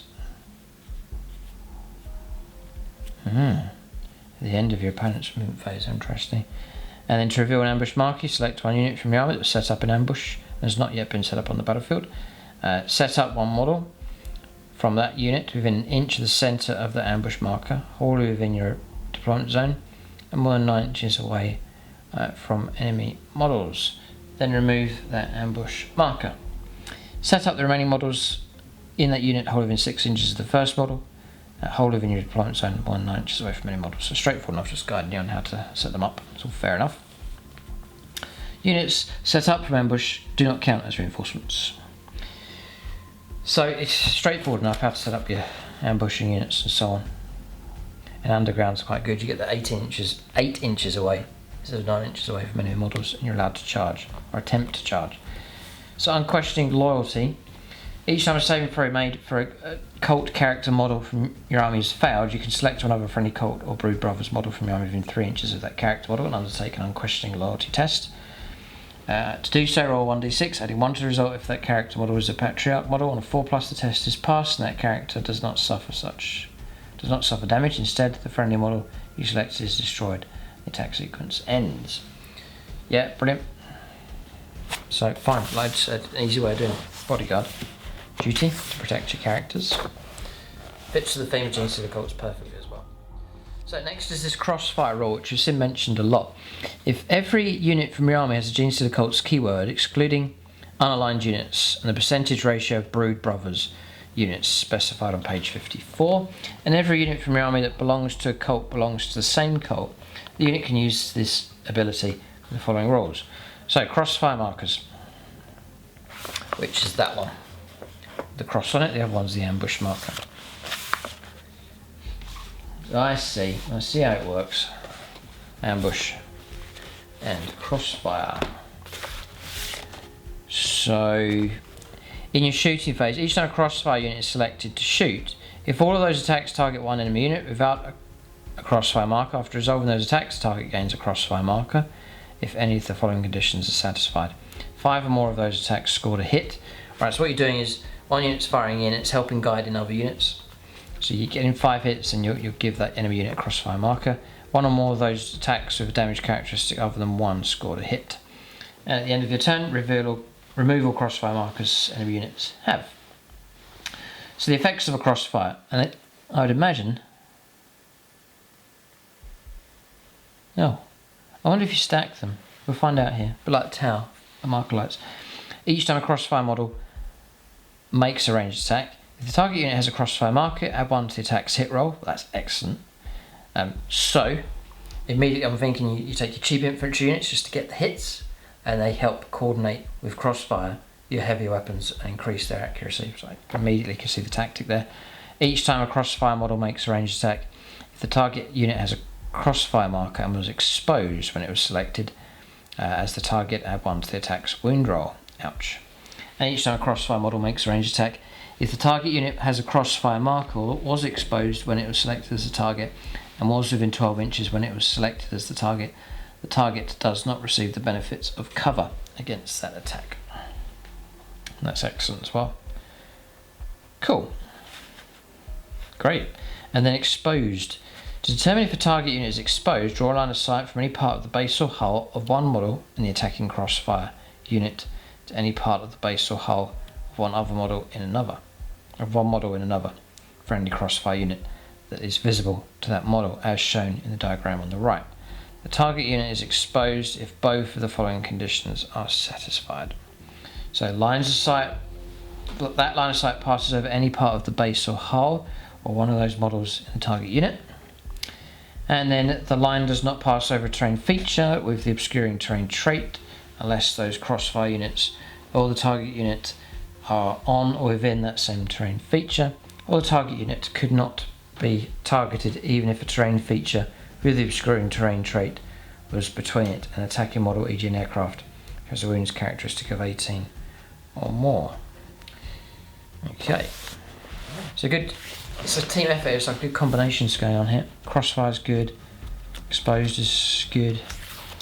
Okay, and then we've got an unquestioning loyalty, the ability to bodyguard your characters. Really good.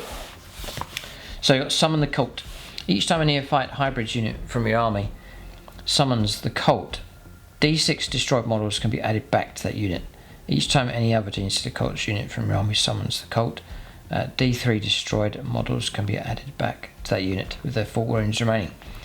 If unit could summon the cult more than once, e.g. a unit equipped with a cult icon, it also has a range and is also in range of Acolyte Icon Ward's Nexus of Devotion ability, the results are cumulative. However, no more than 6 models can be added back to a neophyte hybrid's unit per turn, and no more than 3 can be added back to any other Genestealer cult's unit per turn. These return models can only be set up with engagement range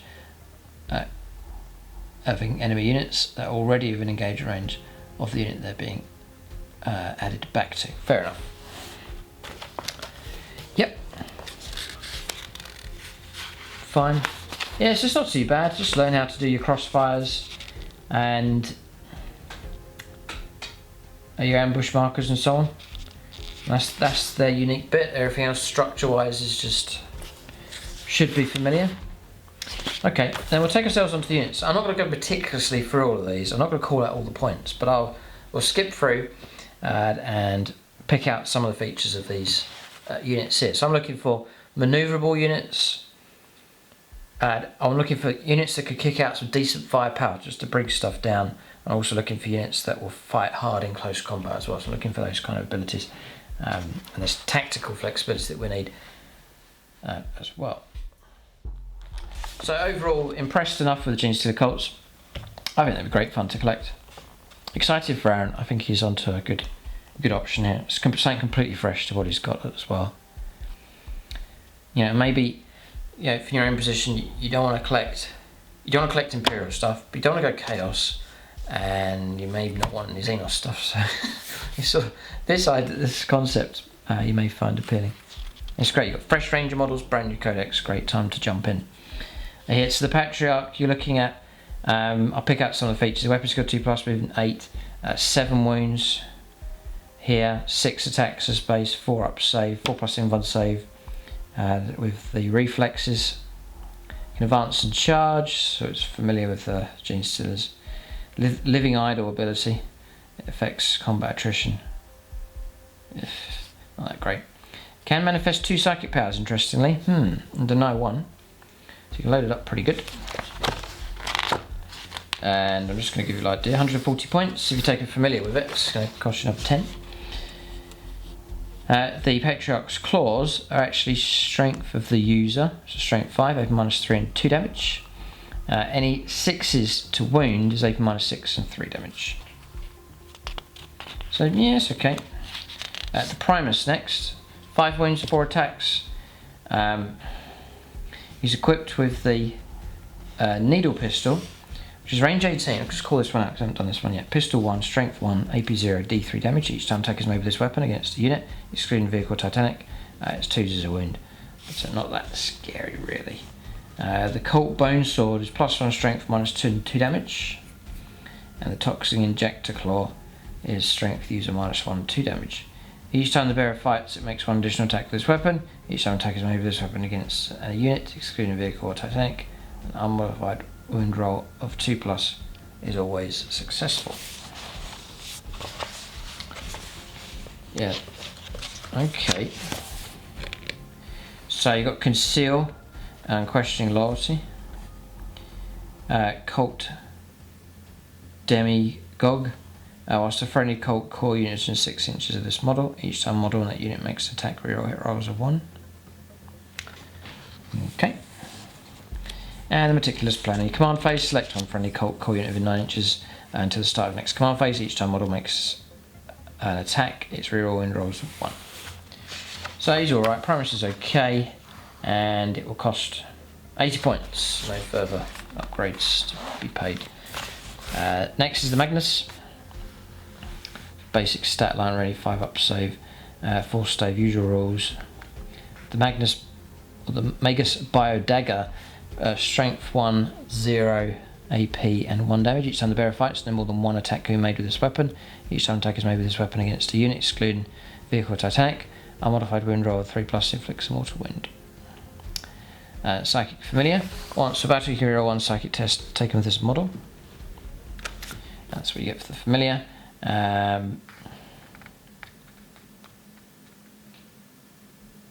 Yeah, okay. So you've got Conceal abilities, Unquestioning Loyalty, and you can manifest 2 psychic powers. Nothing too scary. But imagine for striking hard in close combat, it's not really going to be the HQ choice. You're going to be relying on some heavy hitting infantry. We hope. The Acolyte's Icon Ward next. Let's do under HQ. 75 points for this one. 4 wounds, toughness 4, 4 attacks. Auto pistol, Colt Claws, strength user, open -3 and 1 damage. It's got blasting charges. Range 6, grenade D3, strength 5 -1, 1 damage and blast. So you've got Nexus of Devotion. In your command phase, if a friendly Colt core unit is in 6 inches of this model, that can summon the Colt. Sacred Banner Colt, or Sacred Colt Banner. This model can perform the following action.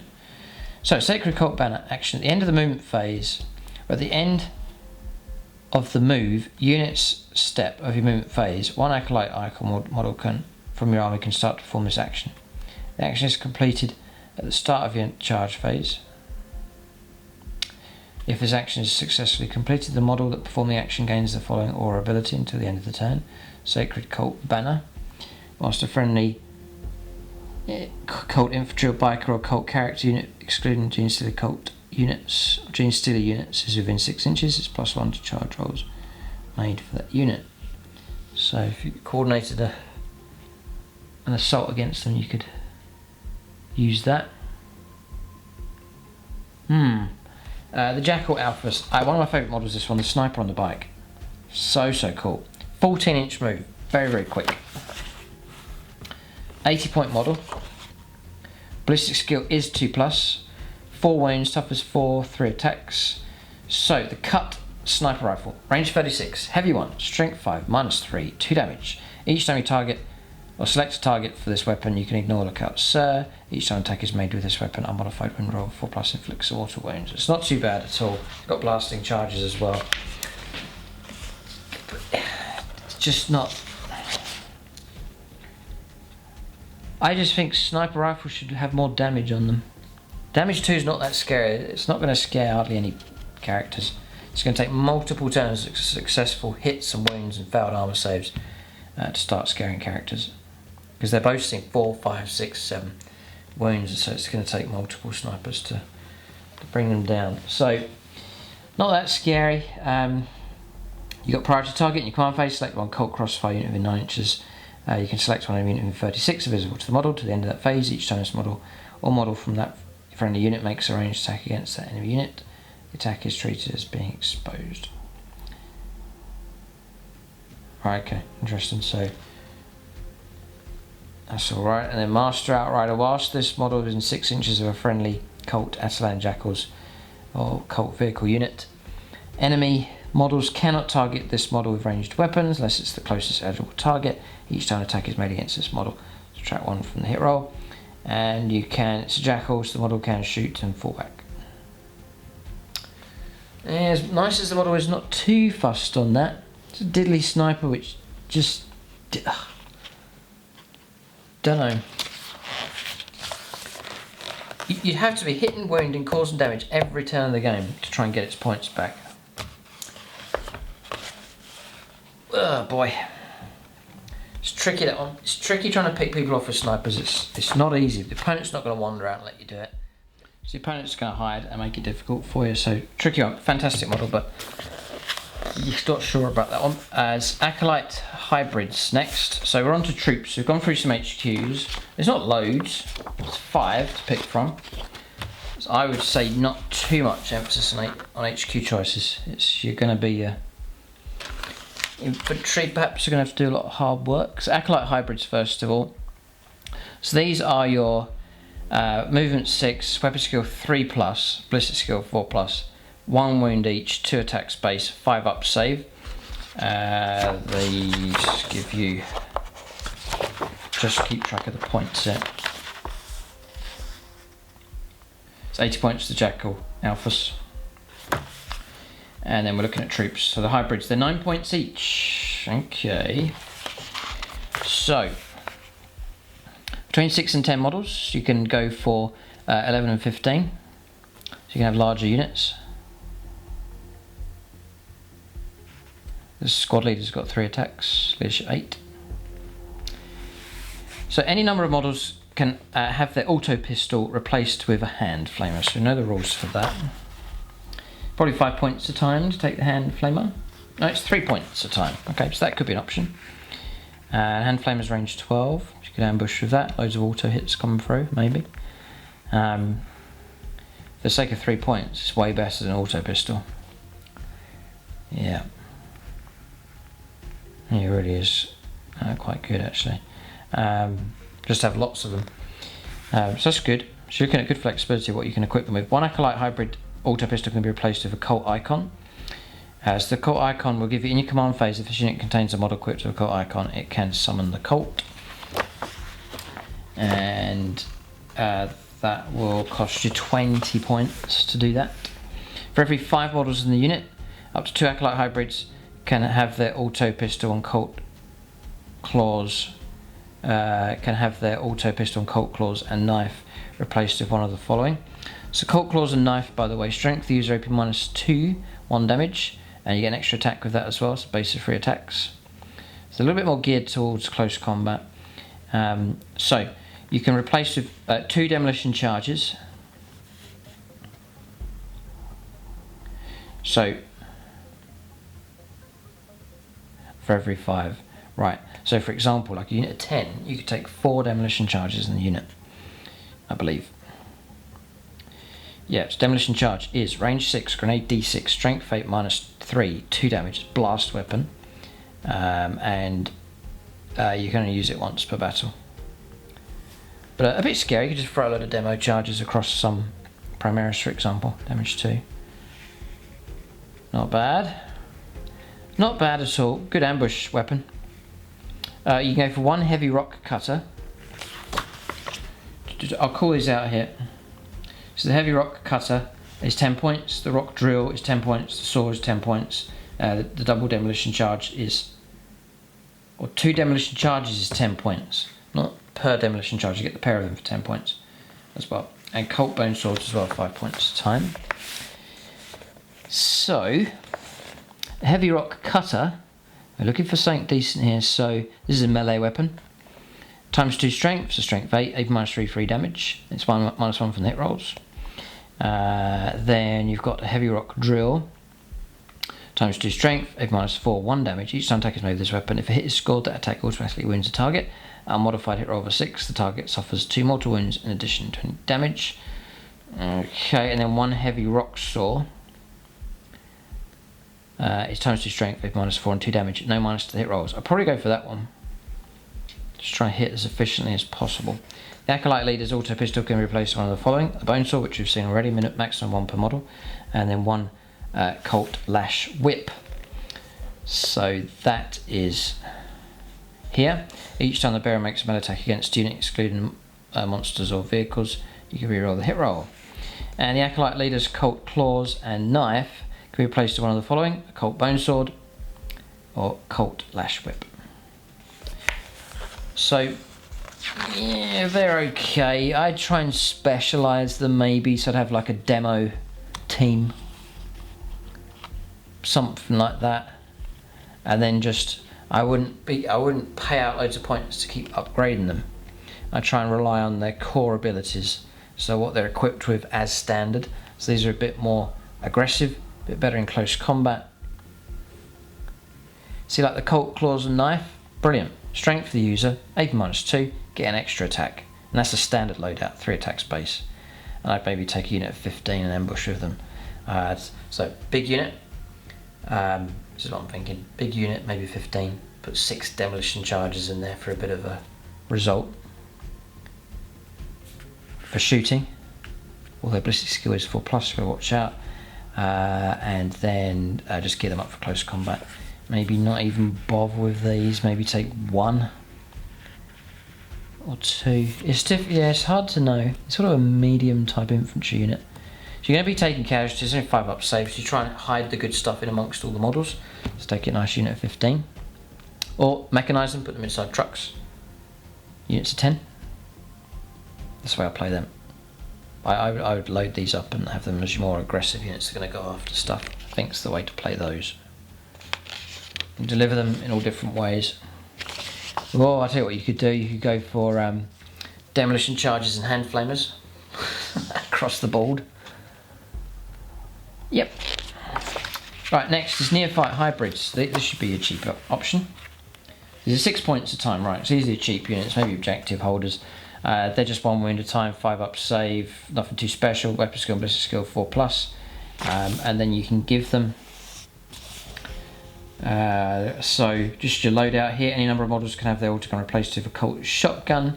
The hybrid equipped with a Colt icon. For every 10 models, 2 neophyte hybrids can have their autoguns replaced with one of the following: heavy stubborn mining laser or seismic cannon. We'll check those out. And for every 10 models, you can take a flamer grenade launcher or Weber. And then the squad leader can take auto pistol, bolt pistol, web pistol, or chainsaw, power maul, power pick. So I'm just going to pick out some of the unique ones here. The shotgun's just assault 2, strength 4, maybe 0-1 damage. Flamer grenade launcher, stubber. The mining laser, range 24, heavy 1, strength 9, minus 3d6 damage. Pretty good, but hitting on 4s is the problem. And the mining laser would cost you, don't say, 15 points. Yeah, I don't know what to say about that. I think I'll go for cheap units of these and just have them inside trucks holding objectives, something like that. Wouldn't rely on them too much. The power picks +2 strength, -2 and 1 damage. The Weber is range 18, assault D3, strength 1, maybe 0-1 damage. Blast, each time attackers made with this weapon, do not make a hit roll, instead roll 1d6. The attack sequence ends. If the result is greater than the highest strength characteristic in the unit suffers a mortal wound. The seismic cannon is heavy 6 for long waves. You choose one of your profiles, both at range 24. Heavy 6, strength 4, -1 damage. Or you go for short wave, which is range 24. Heavy 3, strength 6, -2 and 2 damage. Yeah.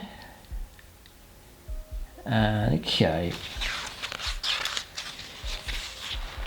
Alright. Now, I wouldn't rely on these too much. I'd have these as... I love the models. Models are fantastic. I'd mechanise them up and hold objectives with them, I think. So you can get a unit of 10. You can go up to units of 20 if you need to, but you can get a unit of 10 for 60 points. Yeah, cheap. Okay. Next, pure strain Genestealers. So we've got nothing really sledgehammer yet. HQs, yeah, they're okay. Acolyte hybrids, they're not bad. We're looking for something for a bit more punch. You can call upon Genestealers. 4 attacks base, nice. Weapon skill 2+ as base, this is good, this is really good. Claws and talons, strength user, 8 -3 and 1 damage. Oh, where's the rend? Oh no, this could be a bit of an insight into the regular Genestealers. Yep. You can advance and charge still. And pure strain reflexes is a 4+ invuln save. Okay, right. Nice. And 8-inch move. So how much do they cost? Looking. Here they are. They're 14 points a time. But they're scary enough. Unit of 10, 40 attacks hitting on 2s. And just loads of AP -3 going on. 4 up invuln save. Yeah, not bad at all. Yeah, Genestealer is pretty good. Right, so now we've got these. This is onto elites. This is hybrid metamorphs. So these, I think, are geared up for close combat even more. So you're looking at 12 points a model. It's not too bad there. Then you've got Colt Bone Swords, 5 points. Colt Icon, 20 points. And the Hand Flamer, 3 points. Right, so I think if I remember rightly from the previous review, these are pretty good. Now, your weapon skill 3+, this is maybe a heavier hitting unit, strength 4, toughness 4, 3 attacks as base, 4 attacks on the squad leader. Still got a 5+ save though, and just the 1 wound. So between 6 and 10 models, or you can go up to 15. They've got metamorph, mutations, blasting charges and frag grenades. So the mutations is +1 strength, so fighting at strength 5, AP -3 and 1 damage. So this is really good. Great. Yeah. So any number of models can have their auto pistols replaced with hand flamers. I think it's probably worth it. We'd make them 15 points each though. But it gives you a nice bit of Overwatch protection. Because the hand flamers range 12. Brilliant. I'd do that. I'll tell you why hand flamers are even better, because your auto hits.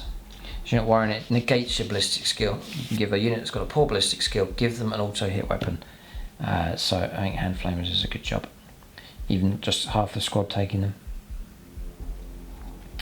Yep. Because your idea is you arrive, you hand flame one target, charge the next. So you're trying to do 2 things at once to make the highest impact possible. So I go for units to 10, take like 6 hand flamers, and then go on the aggressive with them. And the other thing, hang on a second, the other thing about flamers or pistol weapons, you can use them in close combat.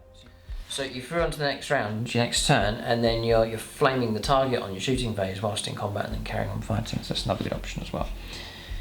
So, got a special rule here.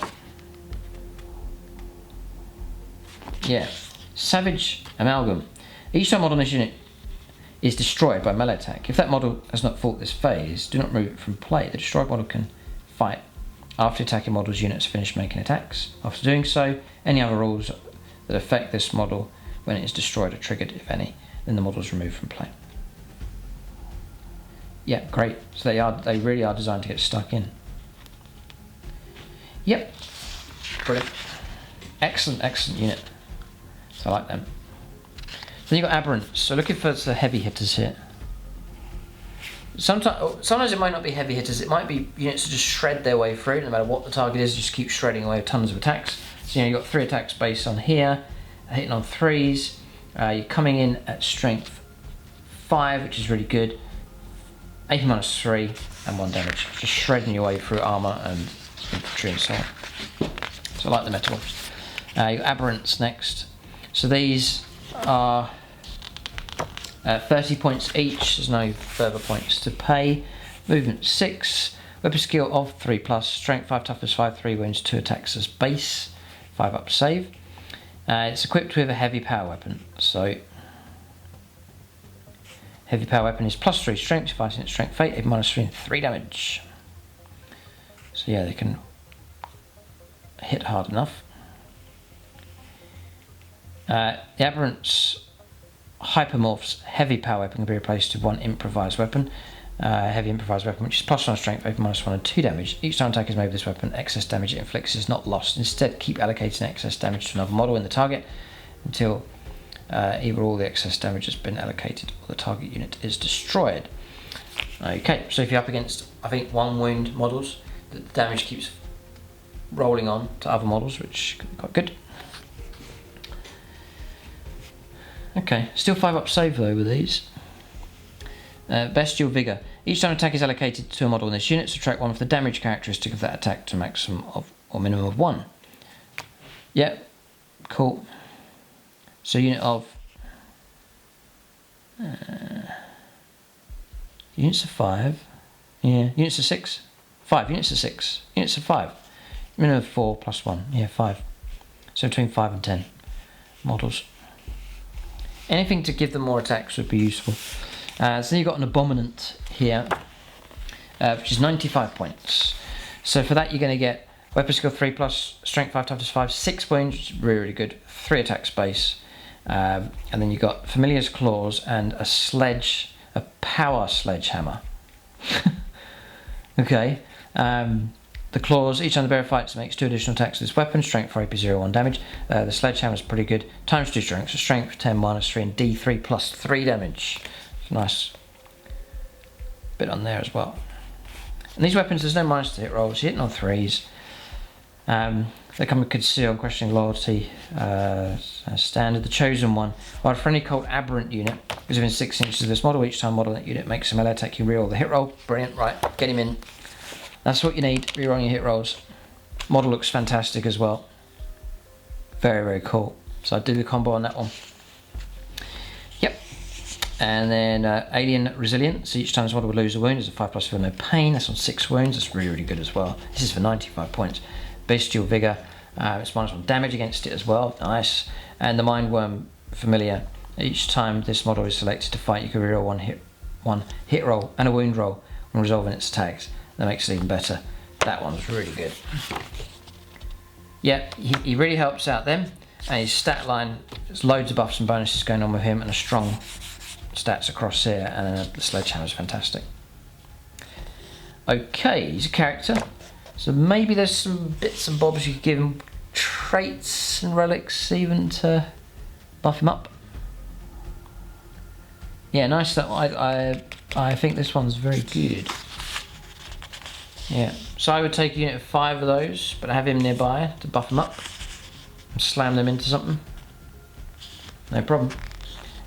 Yep, and then combine it with some kind of HQ that could force them to the opponent enemy unit to fight last, so you're not worrying about any interruptions taking place, because there's not much to block the damage coming through. It's just a 5-up save and that's it. So you want to try and get your attacks in before the opponent has a chance to strike back and either destroy the target or at least get all of your attacks done before the opponent gets to fight back. So you need a bit of clever, bit of synergy going on with different units. Try and make sure they can deliver the payload to the opponent. So you've got a Nexus now, it's Elite's choice. Just 50 points for this one. Very cool model, just this battle planner. Just 4 wounds, an auto pistol. So battlefield analysis, in your command phase, if this model's on the battlefield, select one enemy unit on the battlefield. The unit gains a crossfire marker. Clever, brilliant. Strategic coordination, in your command phase, select one friendly core unit on the battlefield. Then select one of the following. Friendly cult character models within 6 inches of this model. A Primus, a Jacko Alphas, a Clamavus. To the start of next command phase, that cult core unit is considered to be in range of that cult character's aura abilities, and you can select for any of that cult character model's abilities that instruct you to select a friendly unit within a specific range.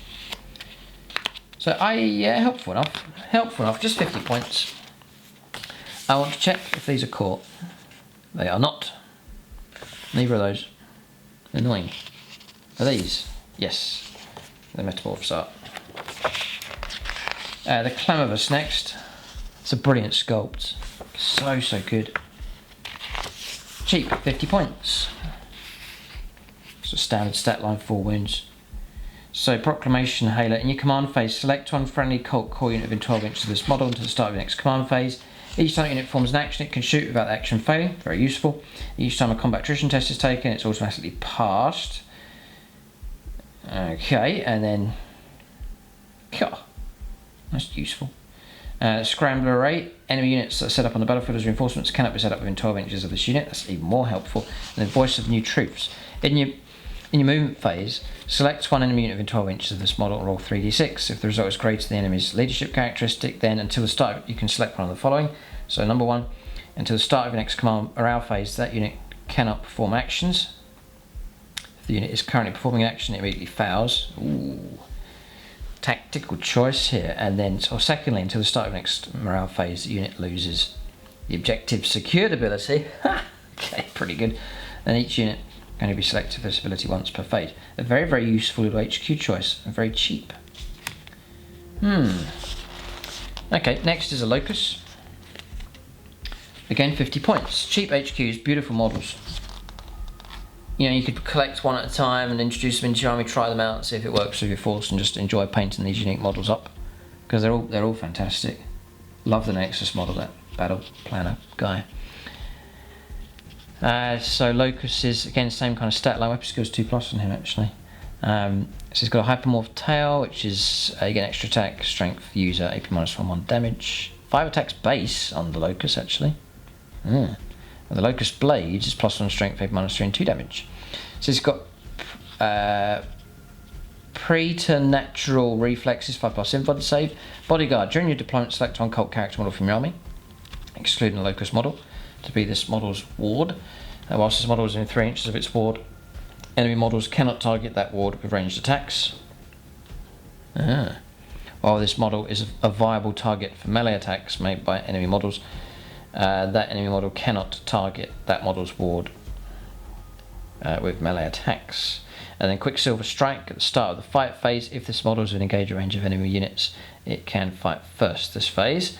And then Sudden Assault. This model is eligible to perform a heroic intervention as if it was if it is within 6 inches horizontally and 5 inches vertically of an enemy unit instead of 3 and 5. Each time this model makes a heroic intervention move, provided it ends that move either closer to the closest enemy model or within engagement range of enemy character unit, it can move up to 6 inches. All other rules for heroic interventions apply. Another useful HQ choice, and cheap. Now the Kellamorph here, the Gunslinger. 80 points for this one. It's 4 wounds, 4 attacks. His base ballistic skill is 2+. They're equipped with 3 Liberator auto stubs. Range 18, pistol 2s. You can get 6 shots, strength 5 -1 damage. Each time you select a target for this weapon, you can ignore Lookout Sir. Each time an attack is made with this weapon, a modified wound roll of 6 inflicts a mortal wound. Yeah, you can pick off a few. So you're kind of sniping again, it's not... Yeah, okay, and then we'll see if he gets any help here. 5+ invuln save. Gunslinger. Each time this model makes a ranged attack, if hit is scored after this model makes the rest of its ranged attacks, that model can make an additional ranged attack against the same target using the same weapon. This additional ranged attack cannot generate any further additional ranged attacks.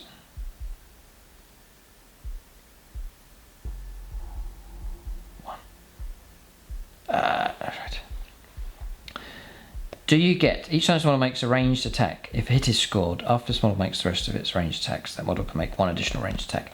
So do you get 1 extra attack per hit, or does you just get 1 additional hit and that's it? Not sure. So I'm thinking of the Necron, the Hexmark Destroyer. He gets extra shots for each enemy model that's brought down. But I'm not sure how this one works. And then hypersensory abilities in your shooting phase. After this model shoots, you can make a normal move or fall back as if it were a movement phase, even if it arrived as reinforcements this turn. Okay, and then heroic deeds or heroic inspiration aura. If this model destroys enemy models in your shooting phase until the end of that phase, it is a heroic inspiration. If this model is a heroic inspiration while a friendly cult core unit is in 6 inches, each time model that unit makes an attack, it can reroll hit rolls of 1. Okay. Not sure what to think of him. Kellamorph. Not too scary, I don't think. Okay. You got a Sanctus next, this sort of strange assassin. 70 points. 4 wounds, 4 attacks as base, weapon skill and ballistic skill 2+. It's equipped with Familiar's Claws and Sanctus Biodagger. So the Familiar's Claws is strength 4 AP01 damage, you get an extra 2 attacks, not that scary. The Sanctus Biodagger is strength 1 AP01 damage. Each time the bearer fights, you get an additional attack with the weapon, and each time an attack is made with this weapon against a unit excluding vehicle Titanic, and a modified wound roll of 3+ inflicts a mortal wound on the target, and the attack sequence ends. That's scary. So you've got the option to take the rifle, range 36, heavy 1, strength 5 -3, 2 damage. Ignore Lookout Sir, 4+ inflicts a mortal wound. I'd say the Biodagger is more dangerous. It is scary enough. Mortal wounds are deadly. They just bypass everything. 5 attacks hitting on 2s, and then 3+ is some mortal wounds. Unmodified wound roll, yeah. 70 points, pretty good. Let's just see if there's anything else here that can help him out. So 5+ invuln save, not expecting him to last too long. Each time attack is made with this model, subtract 1. Against this model, subtract 1 from the hit roll, just -1 to hit him. Each time a model makes an attack, the attack... What? Each time this model makes an attack, that attack automatically hits the target. The target does not receive the benefits of cover against that attack. How does that work? What? Hang on a second. I'm confused. So soul sight. Each time this model makes an attack, that attack automatically hits the target. The target does not receive the benefits of cover against that attack. So what kind of attack is that? Shooting, combat, or both? Does he just charge in and get 5 auto hits and then 3s to cause mortal wounds? In which case that's crazy. It just says, oh boy, if anyone wants to clarify what's going on here. Each time this model makes an attack, yes, the attack automatically hits the target. If that's the case, then this is ridiculous. Cloaked Assassin. Any models cannot target this model with ranged attacks unless they're within 12 inches of it. Ha! Each time a ranged attack is allocated to this model, it's receiving the benefits of cover, add an additional 1 to the armor saving throw. So you can go up to like a 3+. And sniper. If this model is equipped with a Colt sniper rifle, or a weapon that replaces a Colt sniper rifle, it gains the crossfire ability, nice, and the crossfire keyword. Each time this model makes an attack with a weapon, the target is treated as being exposed for that attack as well. So nasty enough. The Sanctus, pretty good. Not sure on that soul sight rules there. Just also hits with everything. Ugh, I don't know. Okay. Then we've got a Reductus Saboteur. Next, 80 points. There's loads of cheap elite HQ choices coming through here. Fascinating. A lot of personality to this faction. So we are looking at weapon skill 3+, ballistic skill 2+, 4 wounds, 3 attacks. Equipped with remote explosives, blasting charges, demolition charge, and frag grenades. So remote explosives, range 24, assault 2d3, strength 8 -3 and 1 damage. Blast each time you select a target for this weapon. You cannot target an aircraft unit. Each time an attack is made with this weapon, it's allocated to a vehicle monster unit. The attack has a damage characteristic of 3. What? Talk about Saboteur, and it's a character model. You just hide behind stuff. Detonating charges. This is another good one. You've got blasting charges as well, demolition charges on top of that. Now this immediately excellent. If we start stacking up some stuff here, so deploy explosives. This model can perform the following action. So plant explosives. One Reductor Saboteur model from your army can start to perform this action in your command phase. This action is completed at the end of your movement phase. If the action is successfully completed, place a Reductus Explosives marker within an inch of the model that performed this action, and that model cannot perform this action again. If that model is destroyed, remove its Reductus Explosives marker from the battlefield. So you perform the action, you gain the marker, and then you get this. Reductus Explosives. At the end of movement phase, if your opponent's charge phase, if enemy models within 3 inches of this Reductus Explosives marker, you can use this ability. Roll 1d6 for each model, excluding aircraft models within 3 inches of the marker, adding 2 to the result if the model being rolled for is a biker, monster, or vehicle. So on a 4+ or a 2+ against a vehicle, the model's unit suffers a mortal wound, or 4 mortal wounds if that model is a monster or vehicle model. That's ridiculous. Once you've rolled for any model within 3 inches of that marker, remove it from the battlefield. Oh right, so it's not an aura on all the units. It's like a mine that's gone off that they've driven over, for example. Clandestine. Whilst this model is within area terrain feature, enemy models cannot target it with ranged attacks unless they're within 12 inches of it. Each time a ranged attack is made against this model, subtract 1 from the hit roll. So all pretty good, pretty cheap, and the remote explosives is fantastic. Blast. Damage 3 against vehicles. AP -3. Between 2 and 6 shots. And you're hitting on 2s. That's the crazy thing about this. That's ridiculous. Take one of those. Put one of those in your army. Another elite choice here. A Biophagus. Another fantastic sculpt from Games Workshop. It's an exciting range. 40 points, 10 points for the familiar. It's just the usual stat line. It's got injector goad and chemical vials. So the injector goad is strength 1 AP 0 D3 damage. Each time attack is made with this weapon against a unit. A modified wound roll of a 2+ is always successful. Not bad. 3 attacks as base. Chemical vials is grenade 1. Strength range 6. Strength 1 AP -2 and 2 damage. Each time attack is made with this weapon against a unit, excluding vehicles or Titanic. A modified wound rolls of 2+ is always successful.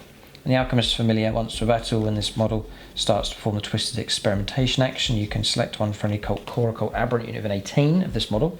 It does not have a genomic enhancement instead of one within 3 inches.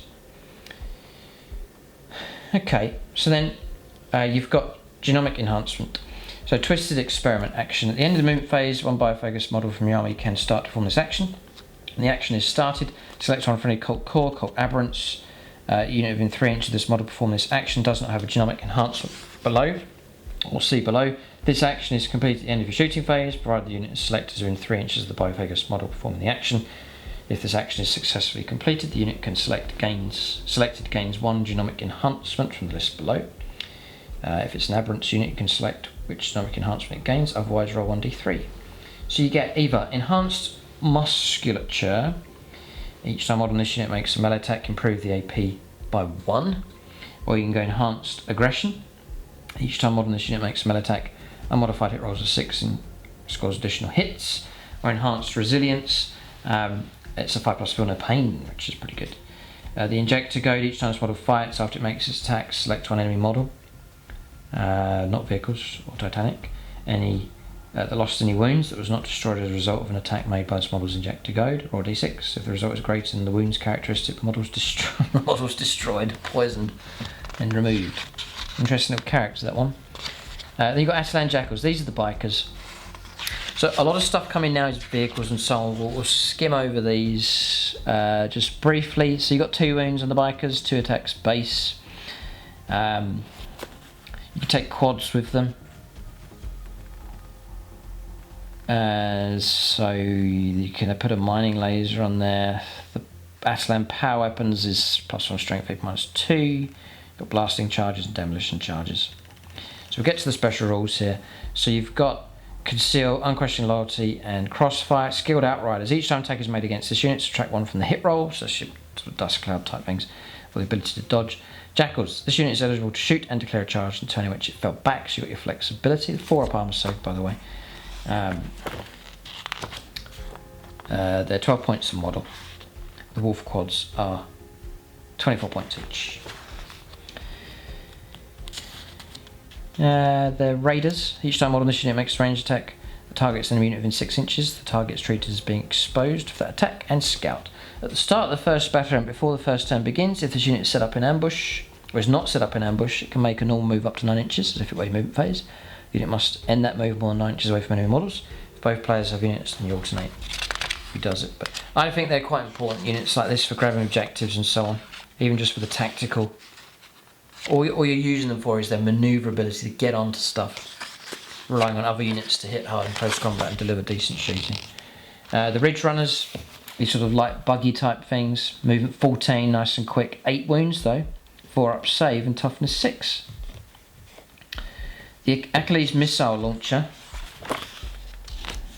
They're 80 points a time. No further points required for any upgrades. So the Achilles missile launcher is range 36, heavy 3, strength 6, -3 and 3 damage. Interesting weapon. Got the mining laser, which we've covered already. You've got the heavy mortar, range 48, heavy d6, bit random, but is a blast weapon. And you can fire at stuff that's not visible. But it's only strength 6, -1 and 1 damage. Not too scary. You can take flare launchers for a 6+ invuln save against ranged attacks. And it's -2 to the charge roll if you've been charged.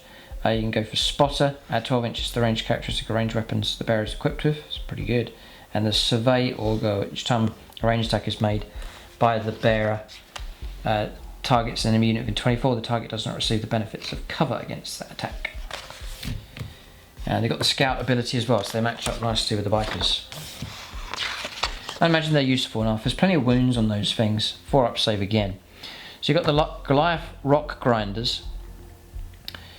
They are transport. They can take 6. They can take a patriarch inside. Takes the space of 5 models or 6 regular infantry models. It's useful enough. 3-up save on these. 10 wounds. 6 attacks as base. The cache of demolition charges is assault d6 with strength 8, -3 and 2 damage. The clearance incinerator, just run through these weapons. Range 15, heavy 2d6, strength 6, -1, 1 damage. But it's auto hits. Nice, it's auto hits though. The heavy mining laser we've covered. This is heavy though, so it's heavy d3, strength 9, -3 and d6 damage, and it's a blast weapon as well. The heavy seismic cannon. Long wave is heavy 6, strength 6 minus 2, 2 damage. Short wave is heavy 3, strength 8 minus 3 and 3 damage. Ballistic skill is 4+, and it does drop down with damage. Movement 12. Impressive looking models though. And the drill dozer blade is +2 strength, so strength 8 minus 2, 2 damage. Each time the bearer fights, if it made a charge wave, you get 2 additional attacks with this weapon. And his weapon skill, that's ridiculous. It's weapon skill 3+. You get 2 additional attacks, and you got 6 attacks base. So you're getting 8 attacks with this thing. It's happy to just ram into stuff. Nice. It's got rugged construction, so it's -1 damage against it as well, and it's not capped at any kind of strength coming through, so that's excellent. Yeah, I think I'd be a fan of these. It's a tough old target, this thing, and you can equip it with decent shooting weapons, and it can stand up for itself very well in close combat.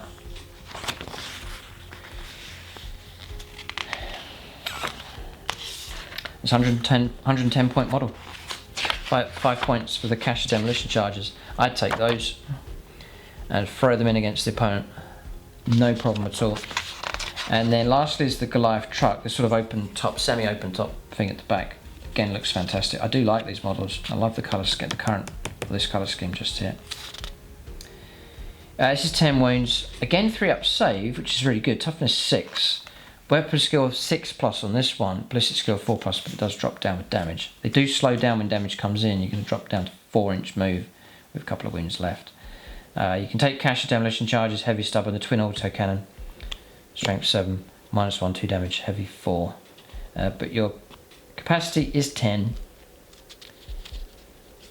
Yeah, I'd take them. Let's see how cheap they are. 90 points. Okay, so you can put a cheap infantry unit inside. You can just sit on objectives, grab objectives, and so on. They do get rugged construction, and they are open top, so you could put some pretty tasty stuff inside to shoot from as well.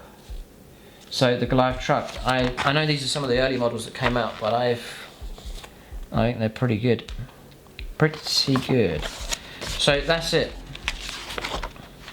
for Genestealer Colts, and that's the review complete. So we've gone through in pretty good detail here, and we've picked out some of those units at the end. But overall impressions of the book is it looks strong enough. I don't think it's overcomplicated. Just learn a few unique rules, but everything else is quite standard as compared to other codexes, so I can't see a problem there. Stratagems look strong, abilities look strong, and I'm sure you can come up with some fantastic combinations. And units wise, there's some fantastic little HQ choices that can really help out your army, and there's decent transport vehicles, decent infantry units for close combat for sure, and then for your fast stuff, your buggies and bikes, I wouldn't put too much emphasis on them. Just use their manoeuvrability to make tactical gains in the game, such as grabbing objectives and so on. So just putting the emphasis on the right units and equipping units to do the right job for sure. But there's some cunning combinations you can go for, and I think a great fun faction to collect for sure. So exciting stuff, the Genestealer Colts. I haven't played against them yet. Look forward to the day when I get ambushed by them, which hopefully may well be in the not too distant future. But amazing range of models, brilliant job, and the Codex looks fine here. But leave your own comments and feedback whether you think it's an improvement or not, and also leave your general impression of the Codex as well if you think it's good compared to the others. Do check out Goblin Gaming for discount 40k, link for them in the video description below, and you can get a hold of discount 40k modelling, accessories, paints, and a whole lot of other gaming ranges available from them as well. But that's the review. Keep a lookout for more reviews on the channel. Thanks for watching, and tune in next time.